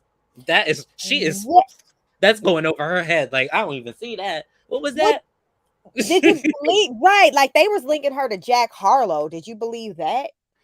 First, Jack Harlow's money isn't long enough Yes, for her. but that's what they We was don't in her even know acting. if he even really likes black girls. That's the real tea, because of I seen him allegedly roll up on at an interview with it's like, Sweetie. He rolled up yes, on Sweetie, a yes, light skinned mixed girl. yes. Mm-hmm. Is You she, did you see that? I seen that, Yeah. but allegedly people are Mhm. saying that Jack Harlow, that's his type, the light skinned Latina looking, Okay. like Not Doja Cat really. looking, not Not Normani Lori types. or not Lori.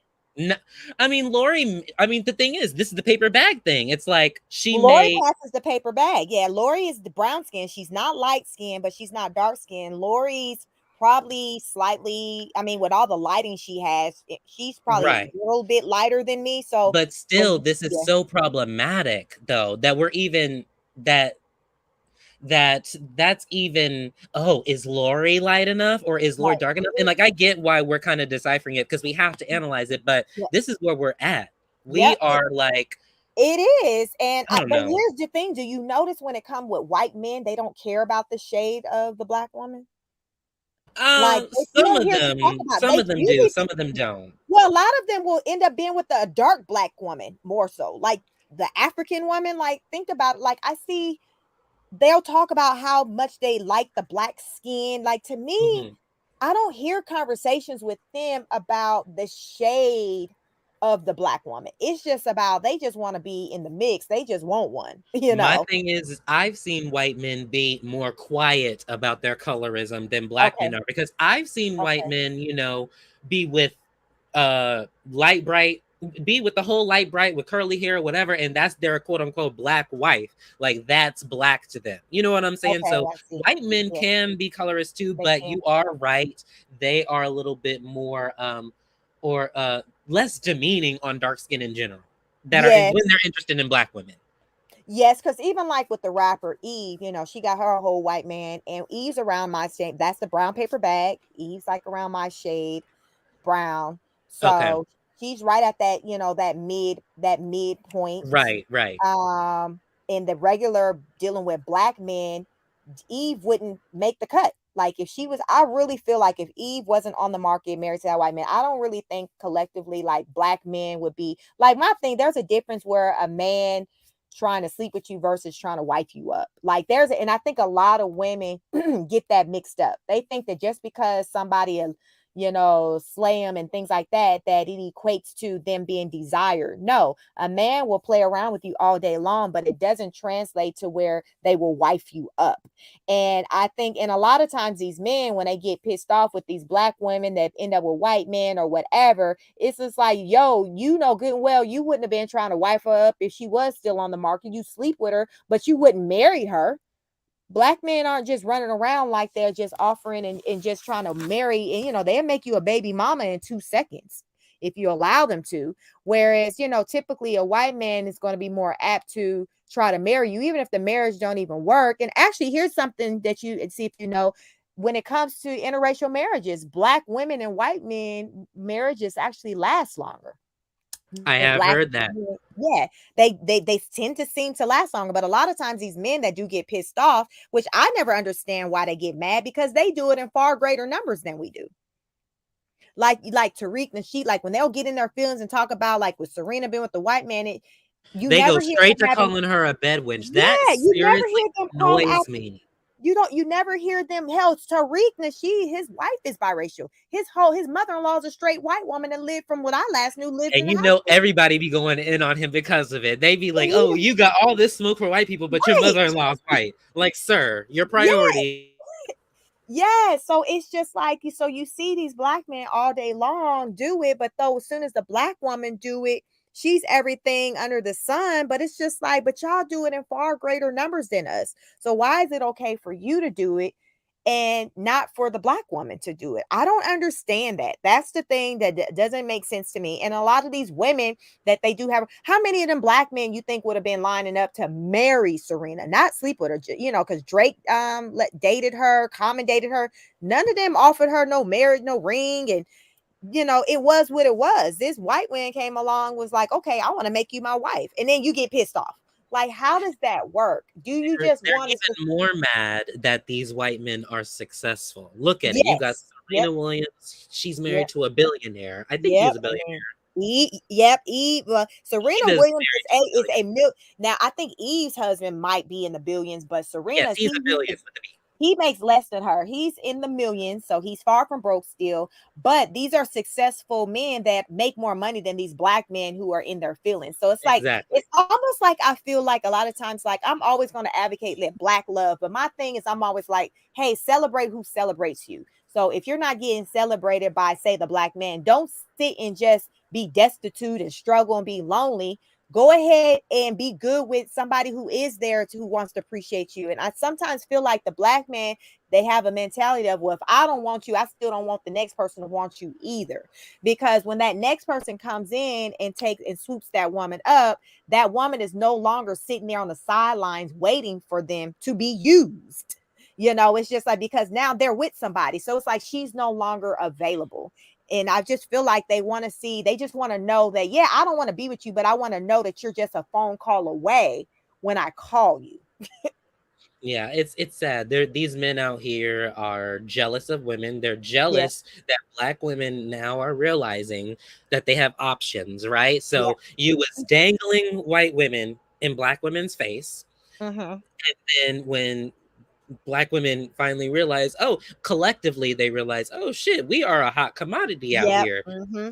These men, you have these detractors, they are getting upset because they've been manipulating and trolling these women for years, and now women are waking up like they can't handle it. So now that's why, I don't know, see, I want to say you are patient, Chic, because I do not have the patience to go on any of these manosphere. I can't do it. I don't even want to put my energy into it because I just think I'm listening to a bunch of nonsense. A bunch of men not acting like men. That's what I'm hearing. But It helps kudos to me to really just understand or try to see, because I think, like I said, I just think that it's a case of the right hand don't know what the left hand doing, and me listening into what they're saying, it's to me helps me with my messaging to women as far as, okay, the do's and the don'ts. okay. Sometimes on these platforms, when there is a panel, like there will be somebody who's coming up there and who's talking with some sense. Like my thing is, I'm all for black love, but I see things from both sides. I do think that there are women out here that's basically living and doing it's the thought culture. They just twerking it out. They just, And what are these they just, niggas doing? These niggas are fucking bitches raw and getting them yes, pregnant, leaving yes. them I think mothers. so. I want our women, what I want to see us is just to try to weed them out and be smarter about who we allow in our space, because this a man's gonna always be there and willing to slay. But I want to see our women be more selective about who we're gonna allow into Are our you space. open? Are you open to black women opening their options to white men and Spanish men? Do you Yes, think that they I'm have to open. stick with Yes, black I'm men? open for it. Yes, I'm open for it, because I say celebrate who celebrates you. So if you see that you're presenting yourself to in your best light, and you're not seeing that men are within our community are Yeah. coming along and appreciating that, have value in that, by all means, don't just continue to twiddle your thumbs and just wait for that to happen.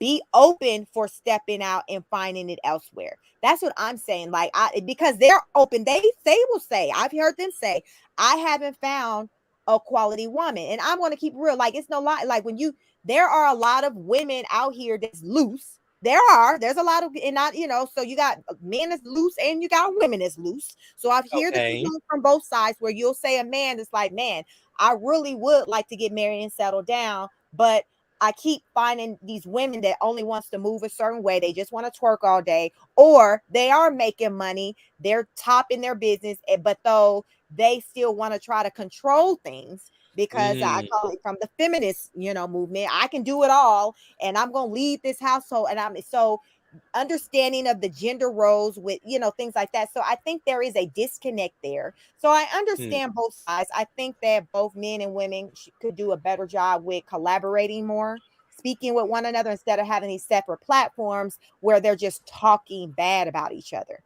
Let's come to the middle and figure out, okay, Where can we meet in the middle to come to an agreement so we can try to make this thing work and build our families? I would love to see more of that, but that's why I come out here and speak on things from both angles, but I mainly speak on our women, because you can't control what a man does, but you can control what you do. Let's talk about how we're presenting ourselves out there and not focus so much on, well, what he doing, what he, when we know, let's just focus on us, because I feel like when you're presenting the best version of yourself, then that energy, like energy, is going to find its way to you, and you'll start to see a different quality, a different caliber of man come to you. What they say, you are what you attract. Yep. Like Yep. you are. Even when I was like in the dating world before I got married, I wasn't just straight attracting just dusties. You are what you attract. And then I knew how to weed them out. If it was somebody that wasn't up to par for me, I gladly say thanks, but no thanks. You don't have to say yes to everything or everybody that tells you cute. Like Right. you don't have to do that. You don't have to have a baby in every relationship. Next thing you know, you got 5 kids from 5 different men because every relationship you was in, you gave them a child. Like, start requiring something. And one thing I feel like Black women, we don't do enough, like other races, we don't require enough. I think that like white women, Hispanic women, Asian women, they're requiring you. They ain't just finna just chicken with you for 10 years, push out all these kids. You think Jeannie would have been kicking it with Jeezy for a good 10 years, 6 years, and not be his wife? Like, no, they don't know nothing about doing that, because the way they're raised is that it's marriage minded. You don't just shack and do these things. You create a foundation. You do things in this certain type of order, and that's why their family systems are stronger than ours.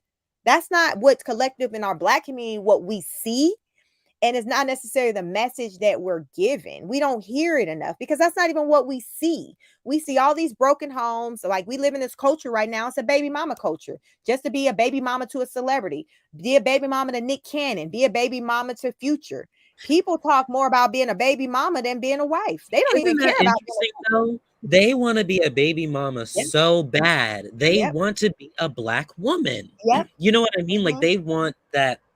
They are so obsessed with the Black culture, and it's like these non-Black girls, like the white girls, Spanish girls, whatever, and when they get with Black men, it's almost like they think they're a better version of a Black woman. yeah, I because don't know. they'll go out and That's try to imitate us with the lips, the butt. And the sad part about it is the man, instead of them having the real deal, they'll go out and just and rather settle for the imitation. It's like, what's the point? You got big butt Keisha over here, but then you going over there to Kim K, and she then Mhm. bought hers, but Bought Keisha, hers. hers Don't was feel the real. same. Right. But Keisha over here got her cornrows. Oh, she hood. But then Kim K over here with her cornrows, and she create new Oh, that's trends. fashion. Yeah, Yeah, no. it's like Stop. it's just like, cultural appropriation. It's just like when they do something that comes from us, it's like it goes viral. Like, you hear a lot of times, a white girl will come on and do a TikTok from a song from a Black girl that did it first, and she all on television shows, Good Yep, Morning I've seen America. that. Yeah, and that ain't even the person who started it, but just because they came and put their stamp on it, when it's white, it's right. And it's just sad. And I think it comes down to us as Black people just knowing our worth and not feeding into that, and knowing that, yes, although it's wrong, we know better, and we still continue to keep moving and be the best, because we legit damn near are the best at everything. Have you noticed, like, when anything just with dominating, when it comes to sports, anything, the Black person come in there, it's like we change the game. We breaking records. It's just like there's so much of the greatness within the Black community, to where these other cultural groups so want to be a part of that. It's almost like I feel like they want that positive things that we bring, but though when it comes to the police brutality, the racism, oh, I don't want no parts of that. No, I'm white, I'm different. They quick to point out how they different when it comes to the being mistreated. But though when it comes to like the appropriation, the look, our talents, oh, they want their hands in all of that. My thing is, I'm Black every day, all day. I can't pick and choose when I want to be Black. That's who I Right, am. right. So I don't rock with or appreciate somebody who comes along and want to cherry pick on what it is that we bring to the table. Exactly, Like, I don't exactly. like that. I But you don't know like. what? I think Black people have to be accountable too, Yeah. because we are politically lazy. Like, our politics are so free, we are so liberal, and there's nothing wrong with being liberal or conservative. Like, I don't really care. I think maybe you and I talked about, like, I don't know if I'm Republican or Democrat or whatever, but with our community, we are so like, we we believe in this like melting pot world so much. We believe in meshing with other cultures and stuff, and that is not helping us. Like, we're great in entertainment, we're great with making culture and everything, but in politics is where we are like seriously looking stupid in the world, in my opinion. I think it just comes from that mindset, even going back to slavery, with just it's like we're used to performing. Yeah. And being on a stage, and unless we're performing, being on a stage, then we don't care about nothing else, because back then that was the only place where there was halfway shown that there was some type of value or appreciation in us, when our talents was on display. Even though we didn't, if we didn't even want to go up and do a show, we were forced to do a show and to show these talents. And I think that now, when you're dealing with sports and things, that's a talent that's on display. You're on a stage singing, all of that is on a stage. When it comes to things dealing with politics, things like that, that's not on the stage. That's not an area to where we see that, oh, other races of people have greatly appreciated. So because we're not getting their praise in those areas, then it's like the value isn't there. We only want to participate in the things where the white man has shown there's value. It's almost like they drive what value is. Like, just looking at just beauty magazines, like everything for the most part is driven from being compared to the white man. Like, Kevin Samuels has said, like, okay, told Nicki Minaj, she was a 9 because she had slanted eyes. Her nose, like, he basically is judging it. God, Kevin He told her Samuels. he told her she get. Did you see that when they did that little, when he I've called in on seen her it. live? I don't And know why Nikki even brought that old mother yeah.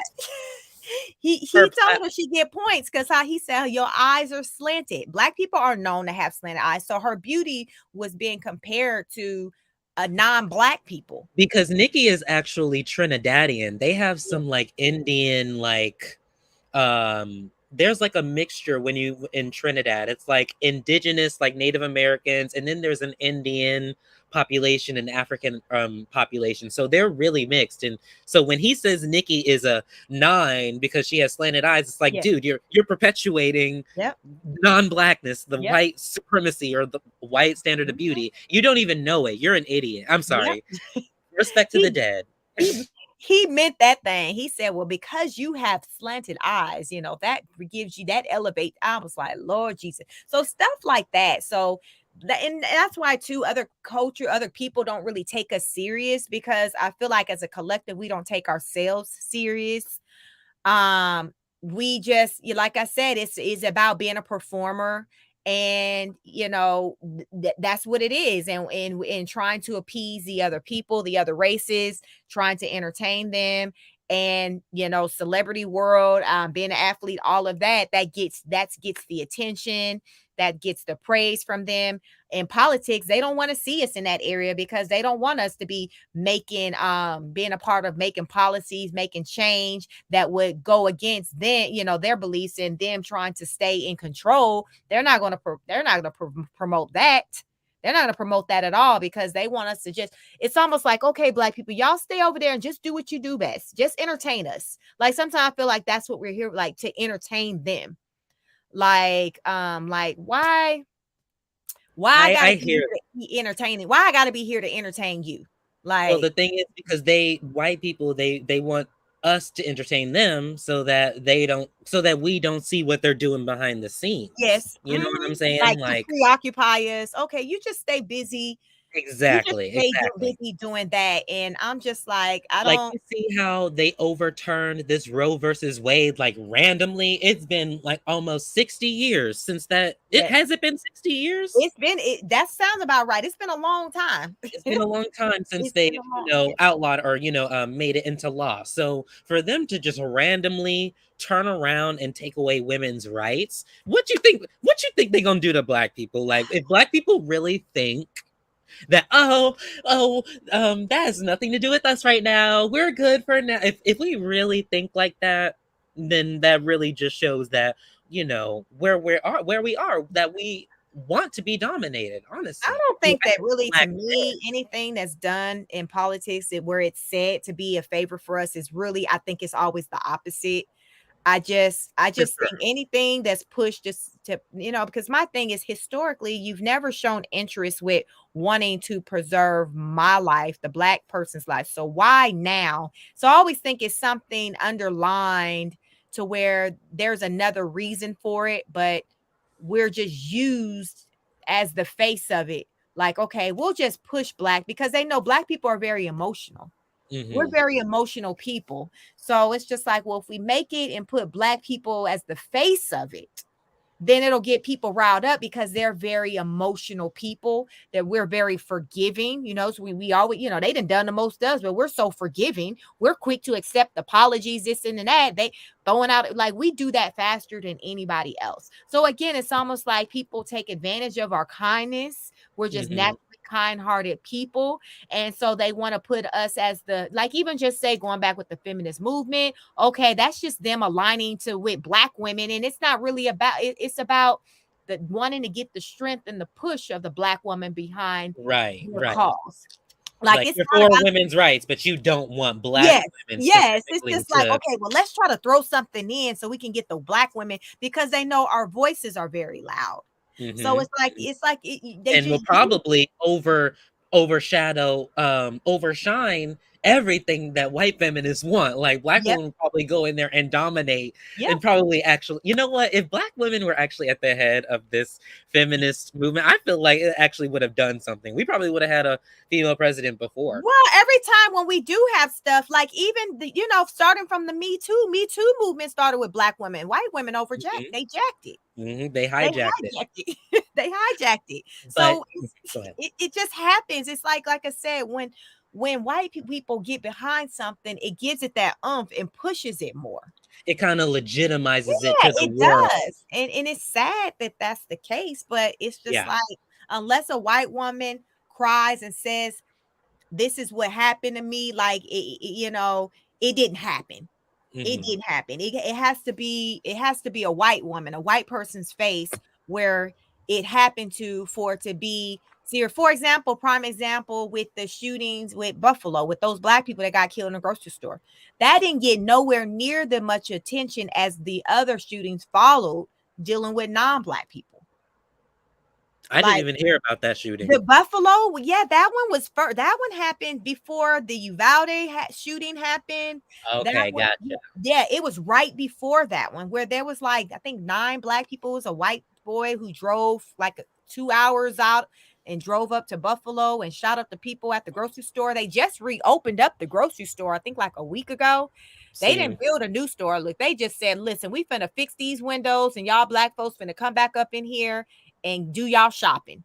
They just fixed up the store back. And I think last week they opened up the store. It had been closed for about 2 months from the shooting. But like with the shooting with the parade, like the black people shooting, like you didn't hear, like with the president and like and them speaking out, like talking about changing, like it. I think the message he told with the black people is to yeah, y'all need to just go ahead and just get rid of y'all guns, or something crazy that Biden has Biden said. said that? Yes. Child, His after Biden went on the Breakfast Club and said, "You ain't black if you don't vote for me," right. I don't, anything that comes out of his mouth, I'm like, sir, go That's the ahead. thing. It's just like, but there's so many, black people that just would Rock still with rock for him. Yeah. Just, it's just, it's smoke and mirrors, and people just have to use discernment, look at a person's history, what they stand for. And when you look at that, it shows that this ain't somebody that's for you. But like I said, black people as a collective, we're just easily manipulated, and people take advantage of that. Even our own, like Chris Brown, even our own will manipulate us, and try to just get us to do certain things because they just know that, well, black people gonna fall for it. So why not? I recently heard, did you know that there's a black woman behind Kim Kardashian's brand Skims? I haven't heard that yet. Yes, I just heard that again. My mom hit me to that tea. Look, she be her ear be the streets too. Oh, She was girl. like, yes. Your mom got the tea. Yes, she sent me that, and I'm like, what? It's a beautiful black woman. Let me see if I can find it. Wait, because there was a story of Kim Kardashian taking an no, that was, I don't know. Kim Kardashian has taken so much from black women. I have to even question if she even is even working with this person or if she stole something from this girl. Yes, this woman, she's also apparently she was on the that show. What's that? Shark Tank before. Oh, Okay. wow. Yeah, so let me show you this because I had never heard it, but apparently too from that story, whatever I was researching, she helped Khloe Kardashian with, I think, do Khloe Kardashian has some jeans or some clothing or something like that, but I think she's helped Khloe Kardashian. If you can see my screen, this is her. Okay, she's pretty. Yes. She looks like a Lori Harvey type black woman. Yes, you know what I mean? She's from another country. So so this is her. Her name is Emma Grade. I'm not quite sure how she pronounces her last name. Real pretty. But yes, and she's married and she's from another country, and she got a lot of money. She's worth a lot of money, but apparently she's the brains behind Skims. Okay. So this well, says, I can see that because a lot of these celebrities kind of just be putting their face and their name on a lot of stuff, and I definitely think Kim may have produced, like, put a lot of her own millions of dollars into the brand, so I'll give her that. But it doesn't surprise me that there is someone else who is kind of the brains, as you're saying. Yeah, from my understanding, she had the product first. It was her idea. But she wanted a celebrity. Her and her husband felt like a celebrity pushing it would basically take them to that next level. So that's what came out of, when, I was listening to, let me try to see. Yeah, I don't know how easy, my mom always sending me texts and stuff, but whatever it was like when I was listening to this person's commentary, it was just like she had the product idea. She brought it to Kim. So I don't know if that's what she took to Shark Tank when she went to pitch her idea, if it was like that shapewear, whatever, the skin, it was called something else, and she then basically pitched it to Kim. Look at this article title. I'm sorry, I don't mean to cut you off, that they got black woman behind. And I'm like, is this woman black? That's what I'm saying, right? Like, I don't even know what she is, but listen, they will do that. I notice like media and stuff will do that when they want to pin. Okay, she's black when it goes up against being against a full known white woman. So, right. But if she were to be going up, say, a Serena Williams, then she wouldn't be black in that moment. Right. She wouldn't be black in that moment. And I feel like too, black men, women who are racially ambiguous, that got other things in them, like, just so they can feel better and sleep at night, like, they'll still refer to that woman as black when it's a woman, whereas black women will be black because it makes them like, when she is like, remember when Tyrese was calling his ex-wife his black queen? That Indian lady, Zena. Oh my god! I don't even know if she had any black in her, but he was. You know what? She talked black. I think I seen an interview of her talking, and I'm like, oh, okay, I see why you one of those that got that twang like Iggy Azalea or something. Black women, but black women, we don't consider when we see women like this, we be like, okay, she that was a biracial. We put it in another category, but But here's the thing, black men, if it's a man who's mixed and got some black, they won't even consider him a black man. Like, did you hear about that basketball? What was it? A basketball? What did they do? That was when they were recruitment with all those light skinned boys in the front. I'm like, black men, you created these boys. These are your creations, and you're mad about it. Yep, that was the draft, the NBA draft. It's like, how do you See, get that's how you upset? know I'm gay as hell. You knew what it was, a draft, and I couldn't even figure out what that You word know, was. that's Shit. what it was. It was a draft, and it's just like, how are you upset? I was telling my husband that, and I'm like, and my husband happens to be, he's a black man, he's fair skinned. I'm like, but how are Oh, your these? husband a light bright? Oh, Yes, okay, he see. is. Yes, yeah, Yes. he light with curly. Yeah, he a light bright, the one of them light ones with the curly hair. Yeah, Girl, I'm he trying to like, get me a light-skinned yeah. boyfriend. So I'm here for you. Yes. You crazy. So I'm like, these men are like pissed off when these these guys who were basically born, let's just say 18, 20 years ago. So that means you guys Right. made these boys. They grew up. Right. You Right. notice like these They're boys not the that cute little mixed kids anymore. nope, The they cute grew little up. mixed Like, babies that you take pictures of. No, they're yep, real full men now that have to that's go the out in the thing. world and It's get like money. I guess in their mind they think that these kids stay kids forever, Right. and it's like Right. no, they're gonna grow up and compete against your black ass, Exactly, one day. exactly. And And they're gonna take the same privileges that the light skinned girls be that whatchamacallit, that black men give to light skinned girls. The world is gonna give those light skinned boys the privileges that you don't get as a dark yep, skinned black man. And yeah. that's what you don't, well, these men don't understand. I don't know. No, it's like it goes both ways. So it's like, okay, well, I want that. So there was this one lady, she was just like, man, I was at the basketball game, and this one black guy next to a woman who was one of those light brights or racially ambiguous, he's complaining about all the light skinned basketball players on the court. And she said, she was like, I turned to them. She was like, I turned to him and was like, well, what did she say? She said something where I bet you these light skinned boys, these players out here, their dads are straight black men and their moms are white. Do you know this idiot had the nerve to bet her? She said she won. He had to pay for her drink. Somebody said you should have asked for a hot dog too in that bet. How he But, thought he was gonna win that argument? What you child, think black women? You think these light skinned boys, their mamas are black? She was that's what they probably do think. They probably do think. delusion. Black women are running out in droves dating white men. Like we're They're still starting to do it more in present times, but Right, not right. enough to where we got a whole we got the babies have grown up to be men now. Like we just started maybe doing it hard, maybe within maybe the last 10 years. So our Yeah. kids would still be babies. These Right. ones that are grown men, this is y'all doing. So she pulled out her little phone, went to Google, looked up each one of them players that man was in his feelings about, and every last one of them had a black daddy that looked like him and Wow. a white mama. She was like, he ended up having to buy her drink because I guess that was the drink. People were like in the comments, like, you should have bet him more than that. You should have got you a hot dog too, sis. And Because you he know was, what? I yeah. kind of want to, because I know, listen, I know it's getting late. I know you in Atlanta. I'm in LA. So that's why it's a Okay, little you bit on a earlier than me. yeah, we are But okay. So you 3 hours behind. I'm from California. I don't know if you heard me oh, say that. okay. No, I I'm didn't from the Bay know. Area. No Yeah, way. Oh yeah, my gosh. yeah. I just moved out here a few months ago. So I'm From trying to where? still get, From I'm in where? the Glendale area, Where'd you move from? New York City. Oh, okay. So you're from New York? I'm from, well, no, I went to school in New York, went to college in New York. I'm from North Carolina. That's where I'm born and raised. Okay. Went to college in New York City. Tried to go to Atlanta during the pandemic. That Yeah. didn't work.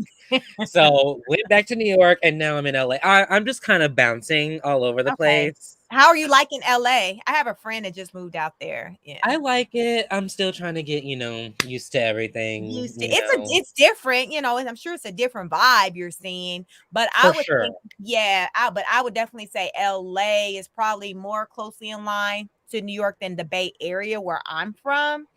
Okay. Yeah, because the Bay Area is kind of more chill, it's more lax. So I'm from like a small town called Pittsburgh. So I'm right outside of Napa Mm. Valley and Okay. Okay. Okay. San Francisco. But it's a different vibe. It's more chill, more laid back. I say LA is more of your party scene. So if you have Right. more of like Right. that party life, that's your vibe. I tell people, hey, go to LA. But if you more like chill, like I'm Go Warriors, like that's our team, so we rock with Okay. the Warriors. My husband was a big Raiders fan until they went to Las Vegas. So now he's like, forget them.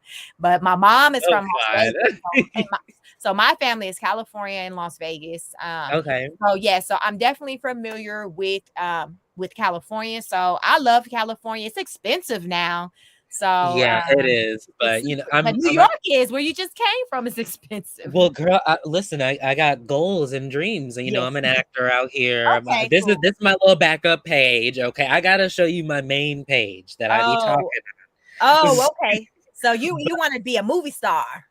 Yeah, Yeah. I'm an Okay. actor. I did stuff as a child, so I've been doing this for a minute, and Oh, now okay. I'm finally in LA, so I gotta get really in the industry. But that's enough about me. Oh my gosh, y'all can't get all that tea. Sorry, Sheik's followers. Oh, Y'all Jesus. can't Well, get I all know. the tea. Yeah, it's funny because my husband, when he was younger, like in his 20s before he moved to Atlanta, he was into that too. So he was in like, you ever seen any of the sister acts? So he's been extras in that and the Beverly Hills Oh, Cops. he handsome. Yeah, so Girl, he had he's his one little, of them handsome light skinned men yes, that he's thought a he was pretty, gonna be an actor. Jesse Williams. It's okay, it's cute. I yeah, like it. I'm here for it. I'm so here for yeah, it. he's the pretty boy, so he looks like that. So that was like his thing when he was growing up, like with Okay. trying to do that. And then I think he moved to Atlanta when he was maybe like 2021. And Okay. then I met him. He's older than me. He's like 11 years older than me. So by the time I met him, he was like 30, and I was like going to my 20s. So he was kind of had moved kind of past. He didn't pursue anything dealing with acting or anything here in Atlanta, but he did. He definitely did it in California. He did, enjoy that. So I definitely wish you the best of luck. And when you are ready to talk about all of that, Oh, feel you your getting me teeth. exclusive. Listen, Yes. tell your Hollywood stories and your experiences. You know what to come to first because I want to hear it all. Because when you out and you getting in the mix and in the parties, like Yeah. you're in the mix and you have all these stories and you see things and like that. So that's great. I definitely be careful. Okay. And just, do things that you feel comfortable doing. But yes, Listen, I because I definitely only said that because I was like, listen, I don't know how late she gonna stay on. I know she is like getting it's about to be midnight over there, so I was yeah, well, like, I was wondering. I didn't know what because you talked about New York, so I'm like, okay, well, we're on the same time zone. So, but now I know you're in California, and I normally don't even jump on and do a live like this late. I yeah, did this is one late for early. you. I It noticed that, so I was like, let is. me let her know, like, hey, I know it's late, It but I is late. I did one earlier.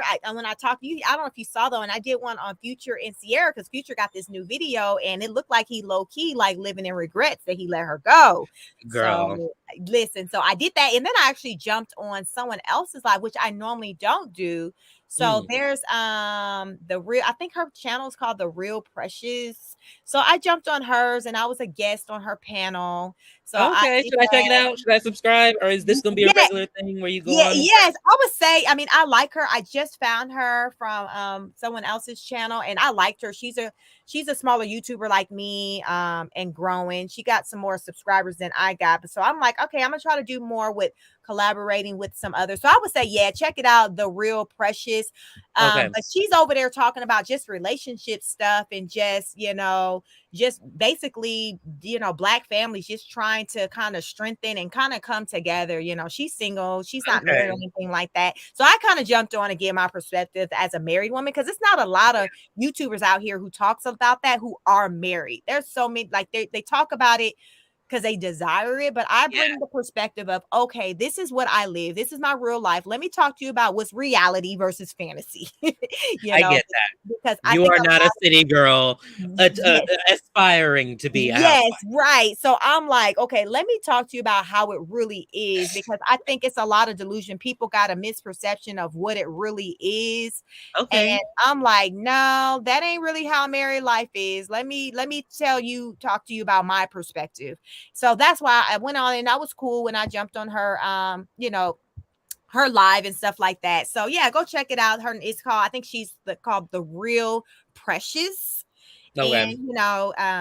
and see what she's all about. And I may, Get her on. You got to get her on Chic Say What so we can figure out who she is. yes, I'm gonna have to probably once I kind of check her out some more because today was like my first time kind of checking her out. So I'm like, oh, I got time today, so I jumped Okay. on. So maybe after I go over there sometime, I may do invite her over to my platform and we can kind of Yes, talk because you about got the some tea things. over here, honey. Yes, Yeah. yes, she doesn't. She more so seem like she talks a lot, just more so like relationship stuff. I kind of try to merge Yeah, celebrities, I see gossip it. with, like, I try to get both to try to talk about it because I feel like, with this stuff that goes on with celebrity, there's a thing we can talk about the Black culture still within that and how it impacts us. So, Right. just to kind of keep it with the entertainment. So that's why I kind of merge it because believe it or not, I don't know how long you've been around Res Rose. When I first started out, it was strictly just relationship. Like Okay. I switched and that was before the pandemic when I started my channel. But after the pandemic and like when I Mm, started back recording, maybe in like 21, I then was like, okay, let me touch on celebrity and then try to just kind of find that common ground to kind of merge the two. So that I kind of like that because I like talking about the celebrity stuff, but I also like to talk about like our community, like how we can benefit, lessons we can learn or whatever. But definitely check out that one I did on Future and Sierra because he got this new video out that I couldn't show it because YouTube be tripping. You can't really be playing the music, but he got this video. I don't know if you're familiar with the show P Valley. He got the girl in I there. know the show. I need to get on the second season. I haven't Yes. seen So it. he has the girl, her real name. I guess she's Miss Mississippi on the show, her character, or Keyshawn, Right. but she's the love interest in his video.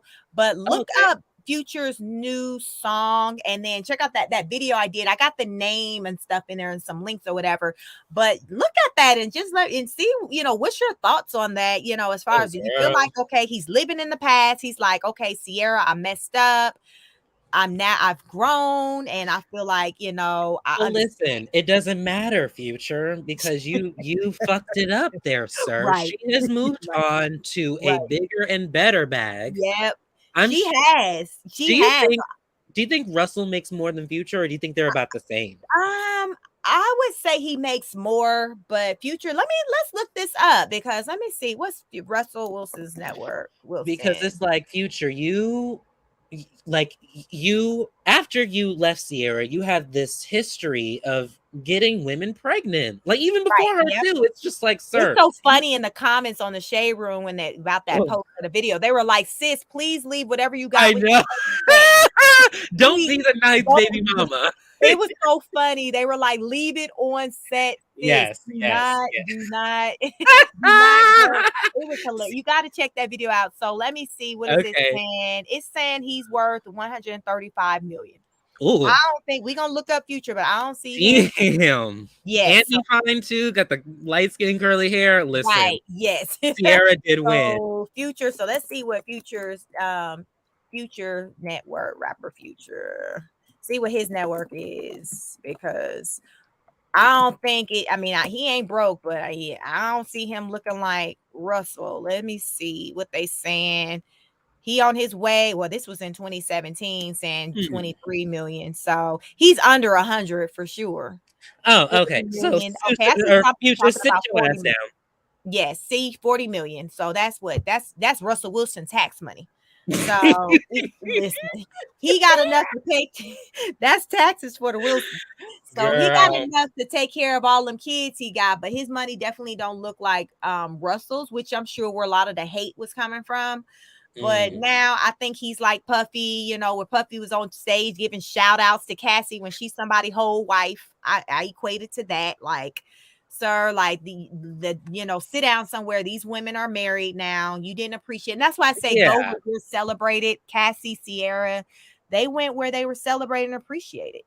And sometimes you can't have a do-over with everything. And And I Future is think taking a huge L. Like you lost Sierra and you lost Lori Harvey. Two beautiful women, two yep. bad bitches. Yep. This is not a good look for you, sir. You look Yeah, like a problem. no. That's why go check it out. Check out that video. Check out my last video and just let me know. Drop a comment. What's your thoughts on that? Because Okay. I was just like, okay, well, I see your tears, Future, but I mean, we live in the only thing you can do is do better going forward because we can't always have a do-over with the same people, but we can do better. Like you can, sir, you can do better with the next. Let's start by not slinging your D and having all these Right. kids.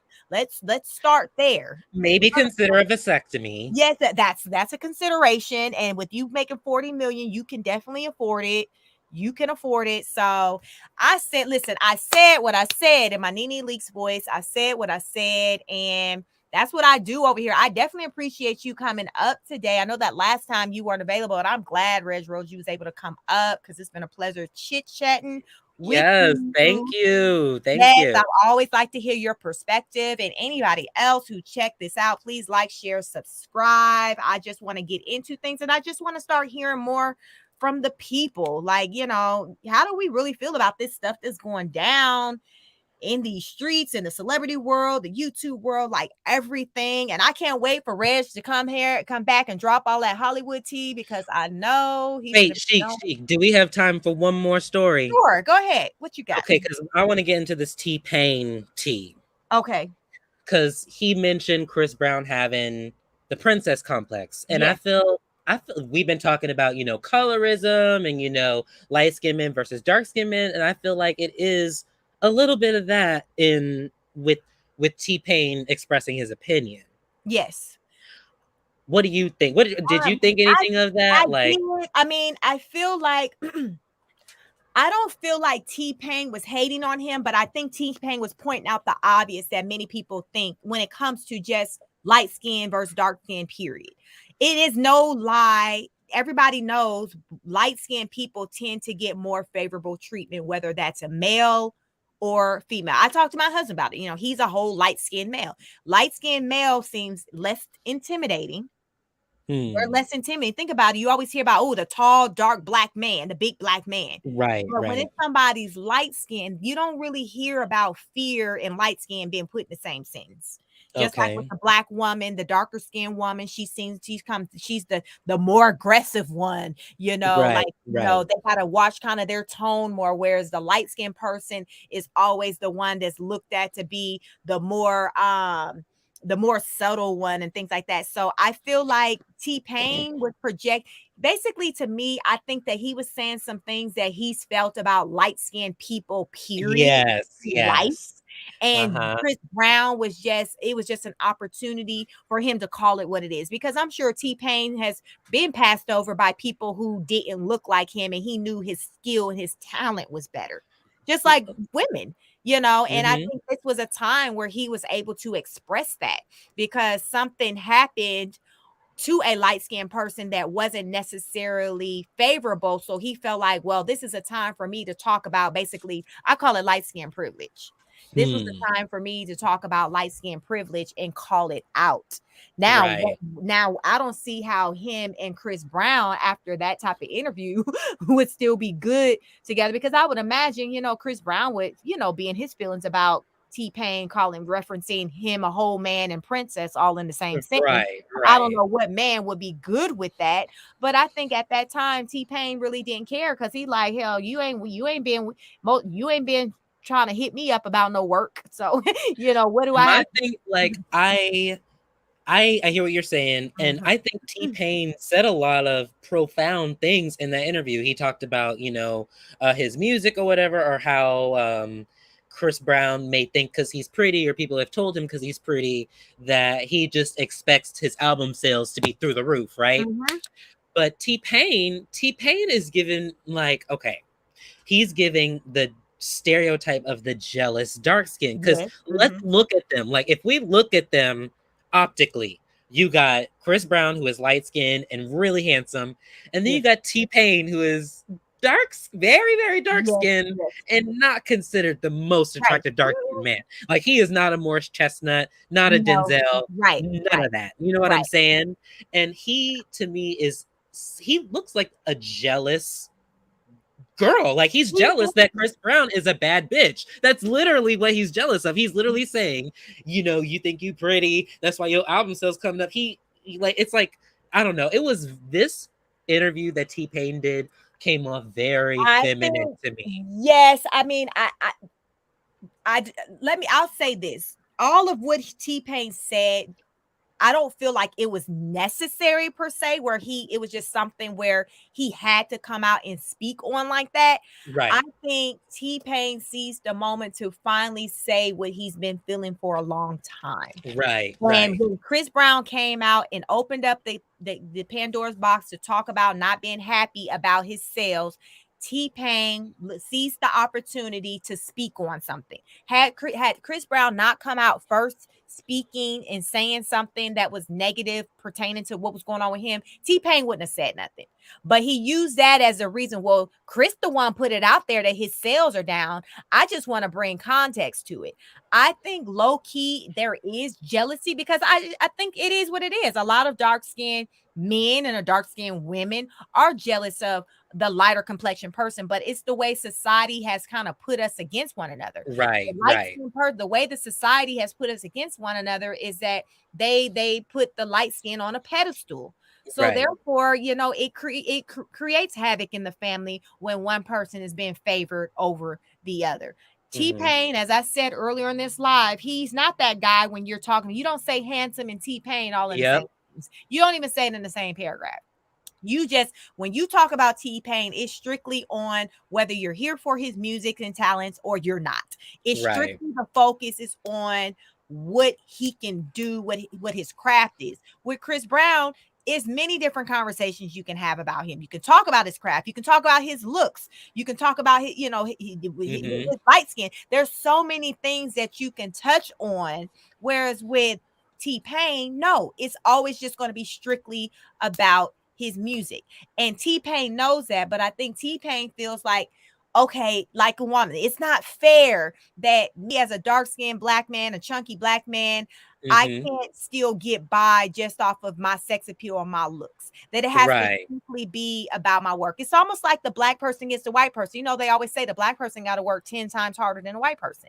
It's the right. same thing. Like we or our education, we got to go and get all the doctorates, all this, that in the world, and they just can barely graduate high school. We have to just put more energy into everything more so than the next person. It is what it is. And that's how I feel a lot oftentimes when it comes to black people within the black, like with the light skin, dark skin. The black person, like I heard Lonnie Love from The Real one time say, because she's a darker skinned woman, she has to be more careful about her tone because she knows that I've lots heard of that.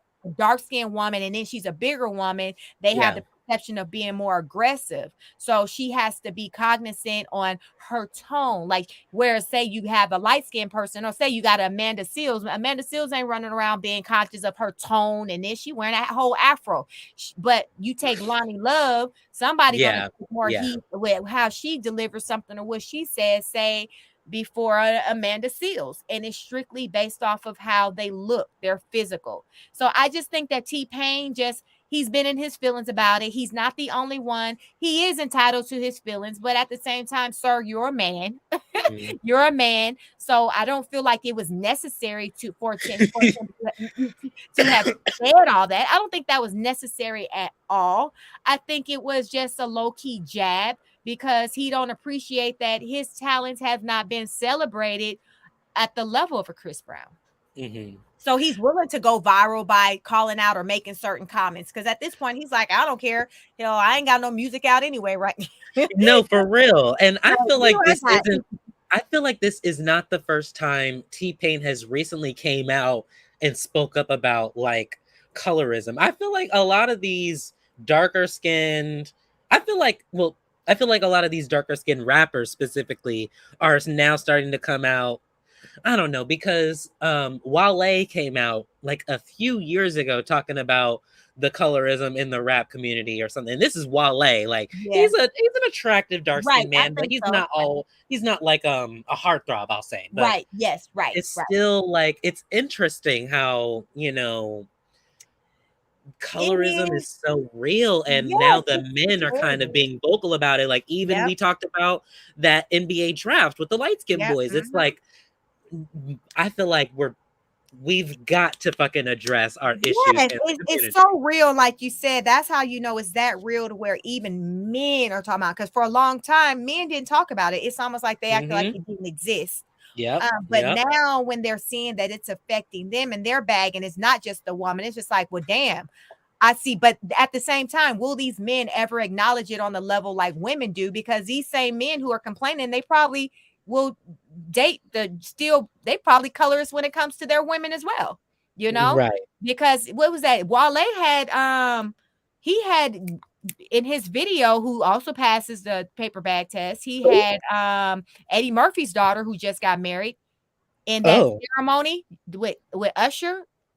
You know that Uh, the ceremony. Look that up with Wale. I love that song, and it's featuring Usher, and he has Eddie Murphy. She just got married. I don't know. okay, I don't know okay. if you know who I'm talking about. I Eddie's know who you're talking about. I seen the wedding pictures, but I don't I really can't follow them think like of that, so what I her know name of is. it. That she just got married. She just got married, but she's the love interest. She's like the bride. She's in the wedding, and her skin. She gives me kind of similar like a Lori Harvey vibes as far as what like her look, but Mm, she looks more ethnic, I would say. But you know, her skin color is that pass like mine, like that past the brown paper bag, beautiful yeah, black lady. But some of these men, I'm curious to know, like a Wale or T-Pain, what do the women that they date they tend to deal with look exactly, like? Because exactly. I never really haven't heard any talks with either one of them being linked to anybody, so I don't know. So my thing is like, are they upset because it's impacting their bag, but though they don't Right,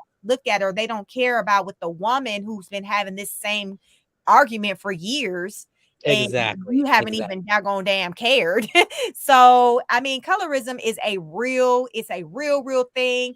I'm just going to say, just from my personal experience, it hasn't been something that has had a direct impact on my life to where it Mm, became blatant for me. And again, I feel is because of the whole brown paper bag test. I think that me falling in the middle has had mm, me to not have stories because, you know, I have fallen in the middle. My daughter, so I have 3 children. Remember, I told you my husband's a light bright. So mhm, of our 3 kids, 2 of them are and 2 and 1 isn't. Our oldest son isn't. He's my mm, color, or a little bit, maybe slightly even possibly darker. Then, okay. but here's the thing: his friends, when my skin tone changes, like black people's skin tone changes in the wintertime, I turn lighter. Like his friend one day was like, Anthony, your mom, she's light skinned. What are you talking about? I guess he'd never seen Mm, me, and he called me light skinned. So my skin tone changes because it's red undertone. So mm. sometimes I'm darker. So right now I'm darker than what I will be if I put a picture up showing myself in goddamn October, November. I'm gonna be closer to my light skinned kids. I tell them I hit all their skin tones. Oh my god. Because that's black. So my kids, so my daughter, her best friend, one of her best friends is dark skinned. So Mm, I tell her, like, you know, I teach her about like with colorism and the around our house because we're all these different shades. One isn't better than the other. So right, I right. have a brown skinned son, my oldest son, and then I got a light skinned pretty boy son. I cover them all. Wow. My Okay. daughter is light skinned with curly, loose, curly hair, with curly hair, long Okay. hair. So I got all these different aesthetics, and then they got their mama who's brown skin, and then my hair is locked, who's got ethnic, you know. So Okay, pretty. Yes. we got all of this going on in this one household. So it shows that Yeah. okay, you know, beauty is in all different forms. So I'm not raising no colorist kids where it's going to be about Good. Thank God. because in our household, we see now we don't have any dark skinned chocolate in our household, but most of my family are like I'm one of the darker ones in my family. Like my sisters are lighter than me. Like And I that's the thing, like, I yeah, feel like color and light skin and dark skin, it's so subjective, it like, it depends is. on the person, like It is. I didn't even know until when I met my husband, we were dating. He the one pointed out, I was like, oh, you're darker than your sisters. I grew up not even knowing that. In California, right. I was because the weather. So when I was in California, I was a darker complexion than when I am in Georgia. I was a darker, Mm, and then I had so I have sisters. I have sisters that are twins. I have twin sisters. oh, wow. So what one of them is light skin and then one's dark skin. But the one that's Really? brown, yeah, completely different hues. And I was always in the middle between the skin tone. So in California, the twins, the darker skin one, she was darker than all 3 of us. But now in Georgia, I Mm, am darker than all 3 of us. I It's get that, strange. I get that, like, in New York City, I get lighter in the winter, Yeah. but, like, from the South, I'm, like, brown skin all year. Yes, it just says it is. So here, you know, I'm dark. I'm the darker of us 3, but I'm still I can still turn light, like, because of the red undertones, I can turn light. I'm the type of chick, if I wore makeup like that, I would have to have different makeup shades. So I'm just a natural. I wow. don't wear makeup. So if I wore that, I would have to have like different shades for the different times of the year. But here's the thing, even with my skin change and some black, and it's crazy with the colorist thing, because I'll have friends that be like, because I'm listen, your girl over here is all about being into her body, being fit, keeping it snatched. Mm, I walk, I exercise. So I'm out in the element. My skin tone changed from that, from the sun shining on me. Half time I ain't got no hat on or nothing. And I'll have people comment like, oh, you've gotten dark or whatever. I don't care about that, because yeah, regardless of what shade of black I am, I'm still black. So I right. don't feel like, okay, just because I'm a darker black, now I look more black than in the winter when I'm black. Either way, you still not going to mistake me for anything other than black, period. So I don't care. And I'm not going to let my health, my fitness interfere because of aesthetics, because I don't want the sun to make me darker. So I'm going to be Right. out there looking fat and nasty because I'm trying to preserve myself from the sun. No, I'm going to get out here, do what I need to do, sweat it out, whatever. So therefore I can be looking good, snatch that 40, like that's what I want. Yes, she said Listen, snatched at 40. Okay. listen, sis out here, body, 3 kids. I have 3 kids, 130 Okay. pounds. Like my body, Dang. kid wear, size 4. How That is tall? my How measurement. tall are you? How tall are you, I'm Sheik? 5'3.5". I am Five little. three. Okay. Yeah, you are little. I'm little. Most people aren't my size. My sisters are small. Listen, everyone's Wow. bigger than me, but it's because it's intentional. I'm not concerned about not getting out there and exercising and doing things because I'm trying to hide from the sun or whatever. I'm You know, trying to your keep. voice, you sound taller. Have you ever heard that? No, but I think it. I never heard that, but I am let my kid. My daughter tells me she tells me I'm intimidating. I project. She was like, you're intimidating. She's 12. Like, nobody asked you, daughter, but I think it's just, I'm very assertive, and Mm, I'm like, let's say, speak with your talk with your chest out. Like, I'm very like, I said what I said kind of energy. And okay. I can see why that is, because I have a leader mentality. Like, I'm a leader of the pack. Like, I ain't following nobody. I ain't going over there. I'm going over here. So I think that's why you probably feel that way, where I sound taller, just because I just sound like a big fish in the pond. And I'm it's here just, for it. it's just the confidence. So I'm just a person that have a lot of confidence, and like, so I like to speak that into people who listen, in particular my women, because everything start with your confidence. Because when Mhm. you have confidence in yourself, you're not gonna just put up with no crap. You not, your worth, your value, all of that. Ain't nobody over here abusing Chic over here. You best believe, because I know my value. I know what I'm worth, and I know I don't have to put up with anything. And I want ladies to understand that it's the same. Like, I'm no different, no better than anybody. The difference is that I may know my worth and you haven't figured out yours yet. And I that's hear my, you. that's The the difference. the reason I hear what you're saying about, the colorism and all that. And the reason I feel like maybe I am so passionate about it is just because you I've had experiences as a gay boy, like, um I don't know. I will say my first real colorism experience, like when I realized it was an issue for girls, but no one was talking about it at the time. Like, it wasn't really a topic. This was like Mhm. mid 2000s. My Okay. mom, I was young. I was a young boy. My mom, she's a darker skinned woman, and she was a single mom. And my Mhm. mom and we had a good relationship. So she would be like open with me about stuff. And my mom would tell me sometimes that she would just be like, I'm ugly. And this is my mom saying this. You know what I'm saying? And I'd be like, Mom, you're beautiful. Mm. Why do you think that? And Wow. she would say something like, she would resort to her skin tone. She would say something like, "Oh, I'm dark," or "I'm so dark." I'm like, "Mom, you're gorgeous." Like, and my Mhm. mom she's a beautiful woman. She looks like Whoopi Goldberg, but like better. Oh my god, that sounds so bad. But my mom's a beautiful woman. So it's like and she's real thick too. Like, got a body, like body, Right. body, and she's almost 60. So it's just like, she was probably in her 40s, 50s, or whatever when she said Time. this. But it's like, Mhm. for my mom for me growing up to have those experiences with my mom, and then for me to grow up, get into college, hear all these Black women on YouTube and on the internet talk about colorism, I realized like, oh shit, this is a real thing that Black women are Yeah. really going Mhm. through. Because if my own mother, like, I don't play about my mom, you know what I'm saying? Like, Right. Mm-hmm. if my own mother is coming to me as a little boy saying this stuff, I could only imagine how the collective, I'm not saying like, oh, all Black women think the same, but like, my mom's a strong woman.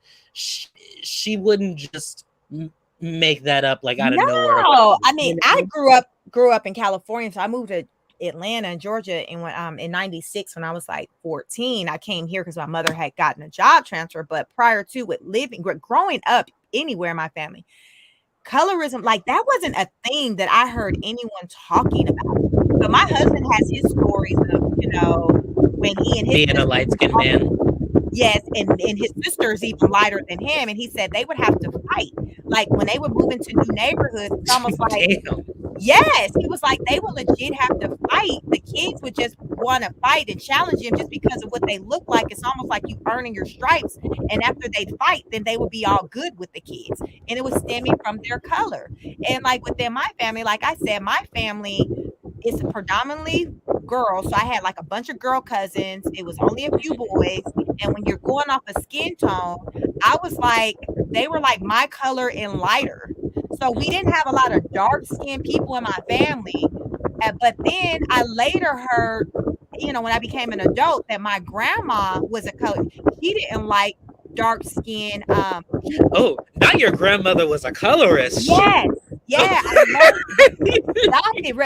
I learned this like years later when I was in like probably started having kids when I was like in my mid-20s. I learned that my grandma was a colorist and that she didn't like dark skin like people like that. Like I learned that, like so my mom's younger baby sister who was closer to my age, she's very light skinned. She's really the only light skinned one out of all my grandmother's children. And she ended up hooking up with a man from Africa. He's dark skinned.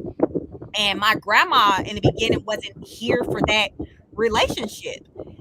Lord. Yeah, and then, but from my understanding, like my grandma had passed like right at the top of the pandemic in 2020, but right before she passed, like she had grown to really like the guy and things. And he would go and check on her and sit with her. But that's when I was hearing that she didn't like dark skin. And I would hear stories about like even down to like one of her children, my aunt, when she was born. It was so bad. Listen, I heard a story that my mom's oldest sister, when she was born, she wasn't that attractive as a kid. Do you know she had her stand over there at her sister's house? What?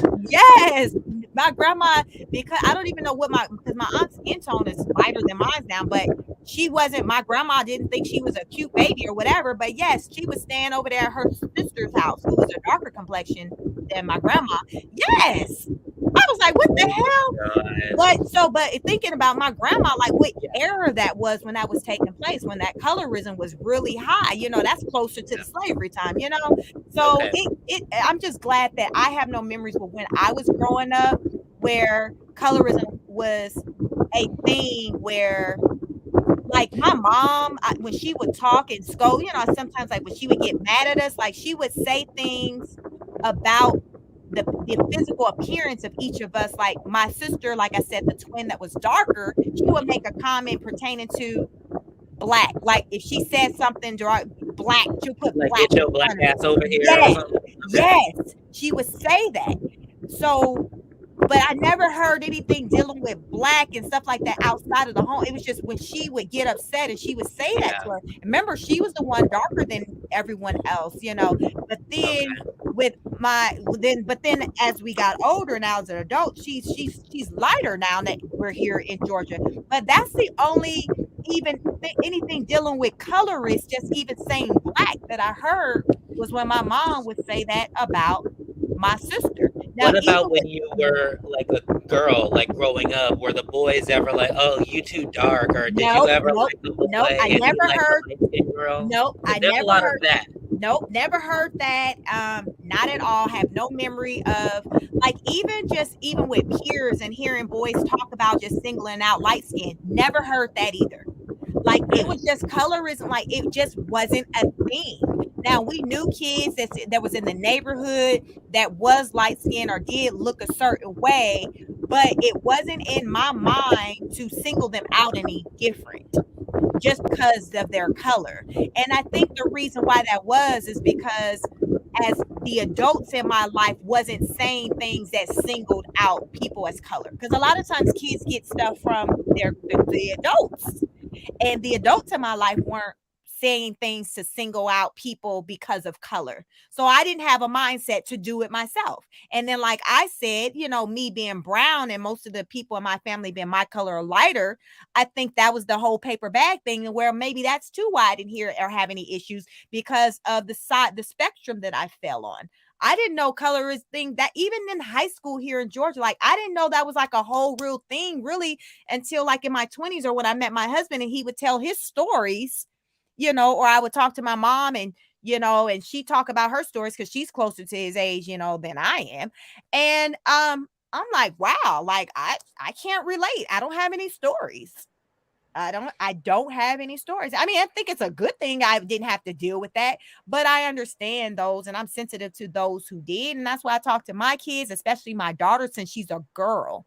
And that colorism thing more so impacts girls, females Yeah. more than men. And I don't want her going through life thinking that just because she looks a certain way that she's on a different level than the next. So that's why I was glad that her first oldest best friend is a dark-skinned girl, because therefore she knows what it is to appreciate people for who they are and not kind of what they look like and things like that. So I was just definitely glad that her best friend is like a dark chocolate, and just like my childhood best friend was a dark chocolate girl. But I will say, even though colors wasn't a thing, when I reflect back, I was I think I did get better treatment, I think, dealing with our peers, and was more popular, I would say, than her. And now when I look back as an adult and I think about colorism, I think it had to do with our physical appearance. I think, yeah. Okay. But I didn't pick that up back then. So what they say, hindsight's 2020. So now that I know better, and it is what it is. So yes, I be on here talking about it all. But I do thank you. Listen, as I say, I'm real random over here, so I don't know when you're gonna see me back, when I'm gonna pop back up and do another live. But hopefully you available. You got your notifications set, and Yes, we got that bell. We got that bell. yes, and we get into some other tea, and definitely, if there's anything in particular you'd want me to hit on too, I take recommendations too. I How can can I definitely do that? How can I send you a video request or like what you can send me, let me see. How can you send me? You can go ahead and let me see. You can probably send me let me see. How because can what you I want to do, Chic, if you Mhm. have an Instagram, I I could do. DM you or send you stuff through my YouTube page. Like, okay, so my YouTube page has its Instagram Yeah. account, so I can hit you up on that and see if you want to. Maybe we could do a collab too. Yes. I got like 700 followers on one of my on that YouTube account. I know it's not a lot of subscribers, but it's something. I haven't posted in a while, and some of my followers have been like, "Oh, we want you to come back" or whatever. So maybe if you're into it, if you're free, maybe I can do a Yes. collab with you, whatever. You can check out my channel too if you want to do What's that. yeah, we can do that. What's your channel's name? I'm a DM you. Let Yeah, me okay. So DM let me you on Instagram. Yeah, my Instagram is she's SHES _ so chic Okay. SOOCHIC. Okay, let me do that right now.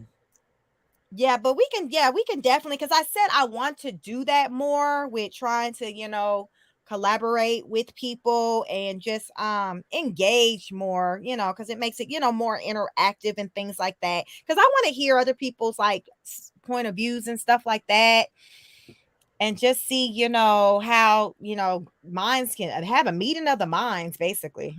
Wait, can you type in your Yeah, Instagram username yes, in the chat yes. Let me do that. Um, mm, mm, and put mm, it on the screen so everybody can find out how yeah. we get in touch with she. Yes. Yeah. So that's my IG right there. Okay, she's so chic. So chic. Uh-huh. Okay. Yeah, so yeah, you can hit me up there, and yeah, if there's anything like you want to touch on or anything, that I can research, or if you want to set out a plan, to where I can't come on your platform because you said, they've been looking for you, and I can be a guest over there and we can just get into some things and just rock it out. Okay, I'm down Yeah, for it. Because you, yeah. I know there is a bit of an age gap, but like, I don't know. I feel like I was raised by. I say this all the time to my friends. My mom raised me as like, I don't know. She was a 50-year-old black woman or whatever. And then when I went to college, I started looking at Wendy Williams, Yep. and she was a 50-year-old black woman. And me being in college, I was like, I totally get you, Wendy. Like, I don't know. So I love this grown women talk. Like, I know I'm gay and I'm not a woman. I don't think I'm a woman, but I like to kick it with my girls, because Yeah. I'm pro black woman at the end of the Yes.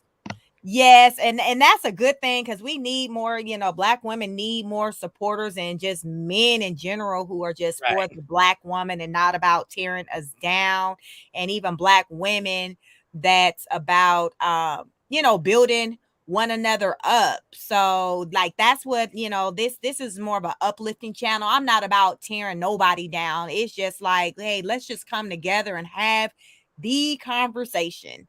So definitely, hit me up, send me a message or anything. And you say you're going to send me a message so I can see your Instagram. Oh yeah, I You're can gonna do it send now. yeah, because I want to see it. Just make sure I can Okay. follow. Make sure I'm go ahead. I guess follow mine. I'll follow yours. So Okay, I I just never DM'd you whenever you get okay. a chance. Yeah, Let yeah. me see. Yeah, but it was definitely cool talking with you, and hopefully, we'll be able to do this again. Let me see if I see your message before I let you go. Let me Okay. see. I don't see it. Let me see. I got all these pages. Let me see. See. What to do. Mm-mm. Mm-mm. Let me go out of here. Mm-mm. It Mm-mm. might be it may say like requests. Like if you go to your messages, sometimes it's in requests. Okay, let me see that. Let me make sure. Let's see. Let me look in there and see if it's in the request because I'm not seeing it yet. Let me see. Mm-mm. Real story. Mm, that's not Because it. there's been some things that I wanted to talk to you about. I think Uh-huh.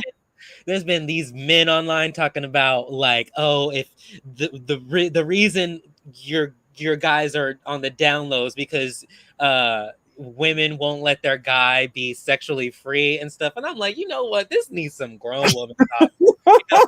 Because these are gay men coming online talking about women made them gay. Sir, Yeah, I've seen that, and it's just the excuse, it's just, yeah. there's so much to talk about. Even like, remember the guy that was going around, it was viral, where he was engaged with the woman. Now he's engaged to the man. You seen that out there? No. Me there, listen, I might have to come back because supposedly she recently did a response. I might have to come back, do down the next live. Girl. Yes, he was engaged with her, broke that off, and how about he kept the same wedding date and got engaged with the man? He was like, ain't no need, ain't I no need. can't. He I was like, ain't no need in changing out these venue. We better keep this same September date.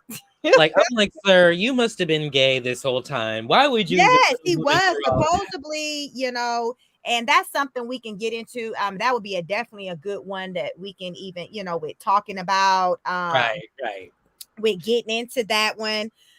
Because I think I seen today Nick at Night had posted something saying the woman was now, because I learned about the story from her channel, and then Okay. I think I seen her post over the weekend that the woman has come out and responded, because she was getting a lot of backlash, like people like, sis, how you didn't know this man was wrote, like, if you don't Wanted some pussy. yeah, like how, like, because it's so evident when you see the damn man. So, people are like, okay, come on now. Like, you can't try to convince me that you didn't know what was up. So apparently, now I guess she got something to say. I haven't explored to see what she has to say. So that Okay. might be something that I can talk about, I don't know, I'll see, and or something, whatever you have, we can try to figure out, I guess, what topic you would want to do together. Okay. Yeah, we can try to go over to your platform and do something so your viewers, because you said they ain't seen you in a minute. So Yeah, I had content creator block. I get like I'm kind of like you. I did used to pop in and make a yeah, video every two, like 2-3 times a month. yes, But I've just been, my life has just been crazy. I made this move to Los Angeles. Like I've just been kind of trying to figure things out. So, but yeah, I made a post on my YouTube page, because now you can make posts or whatever, and they were like, "We ain't seen you in a while. We need to make a video." So I'm like, "Okay, well, let me introduce y'all to Chic, because I yes. don't be on here all the time. Let me go ahead and send y'all somewhere else." Right. I would listen. I would appreciate that one. I'm wondering if this one yours, are you the Black Gay Collective? Is that one yours? Yeah, that's it. That's Okay, me. got it. Follow back. Okay, so I did follow back. So yes, Okay, that would be boo. awesome, because I'm sure they would love to hear from you. And even if you bringing on somebody, look, they just gonna appreciate hearing from you. They gonna go into shock when they notifications come on, probably. Oh When God. I they, hope they so, gonna be honey. like, uh-oh. Okay, Yes, cool. well, you Definitely. let me know, and we can definitely get it together, come together, and make it happen. Yeah. Because I definitely enjoy talking with you or whatever. So yeah, I definitely want to show the love and definitely go on your platform. But yeah, send me a message if you got something in mind that you want to get into, or what you want to talk about when you make your debut back on when you make your debut Okay. back on your page. And yeah, what's the name? Did you send me? What's the name of your YouTube? Is this the link? Yeah, this is the link. Then it is. Yeah, if you go on On the bio, that you can check yeah, out the so definitely make sure, because if you yes, check out my videos, girl, some of them are a little bit I be going in. I be going yeah. in. Just letting you Well, know. listen, I know, I know what I'm working with yours. So yes, we'll definitely plan to do something together, and we just decide on what we want to talk about, and we're gonna bring it to the people. All right, Miss Gonna G. we gonna be into, but I appreciate you. You have you a good night, and we're gonna chat hopefully sometime still during this week. Okay, cool. All right, bye. Good night. Bye. Signing out. Guys, please like, share, subscribe, hit that notification bell, because as I say, we are real random over here. But guess what? We get into the tea, we get into all things celebrities, what's going on in these YouTube streets. Like, if they talking about it, we talking about it. We door explore over here. We all over the place trying to find the tea. So again, like, share, subscribe. I'm a smaller YouTuber. I am trying to grow. I would love to have other people come and visit, jump on the live, and let's just get into it. I like to interact. So as we saw with Reg Rose, he came up, and I want you to come up too. So I'm going to drop the links for these websites that we did go and find all this tea on tonight. So if you want to circle back around and drop a comment, let me know, what was your thoughts about all of the tea that we covered tonight. Also, if you have any ideas, things that you would like for me to cover. Also, my Instagram is she's underscore so chic. I have that pinned on the screen. This is my IG. Let me add something IG so we can make it clear for the people. Y'all can go and follow your girl and IG. She's there you go. So that's your girl's IG. She's underscore so chic. Definitely check me out. And yeah, thanks. It was a great live. We went on 3 hours. I don't think I'd ever done one this long, but hey, sometimes this is how it works over here. So again, please like, share, subscribe. Make sure your notification bell's on. Because as I said, we real random over here. So you just don't know when I'm gonna pop in. But guess what? I will check you guys all out on the next broadcast. Peace.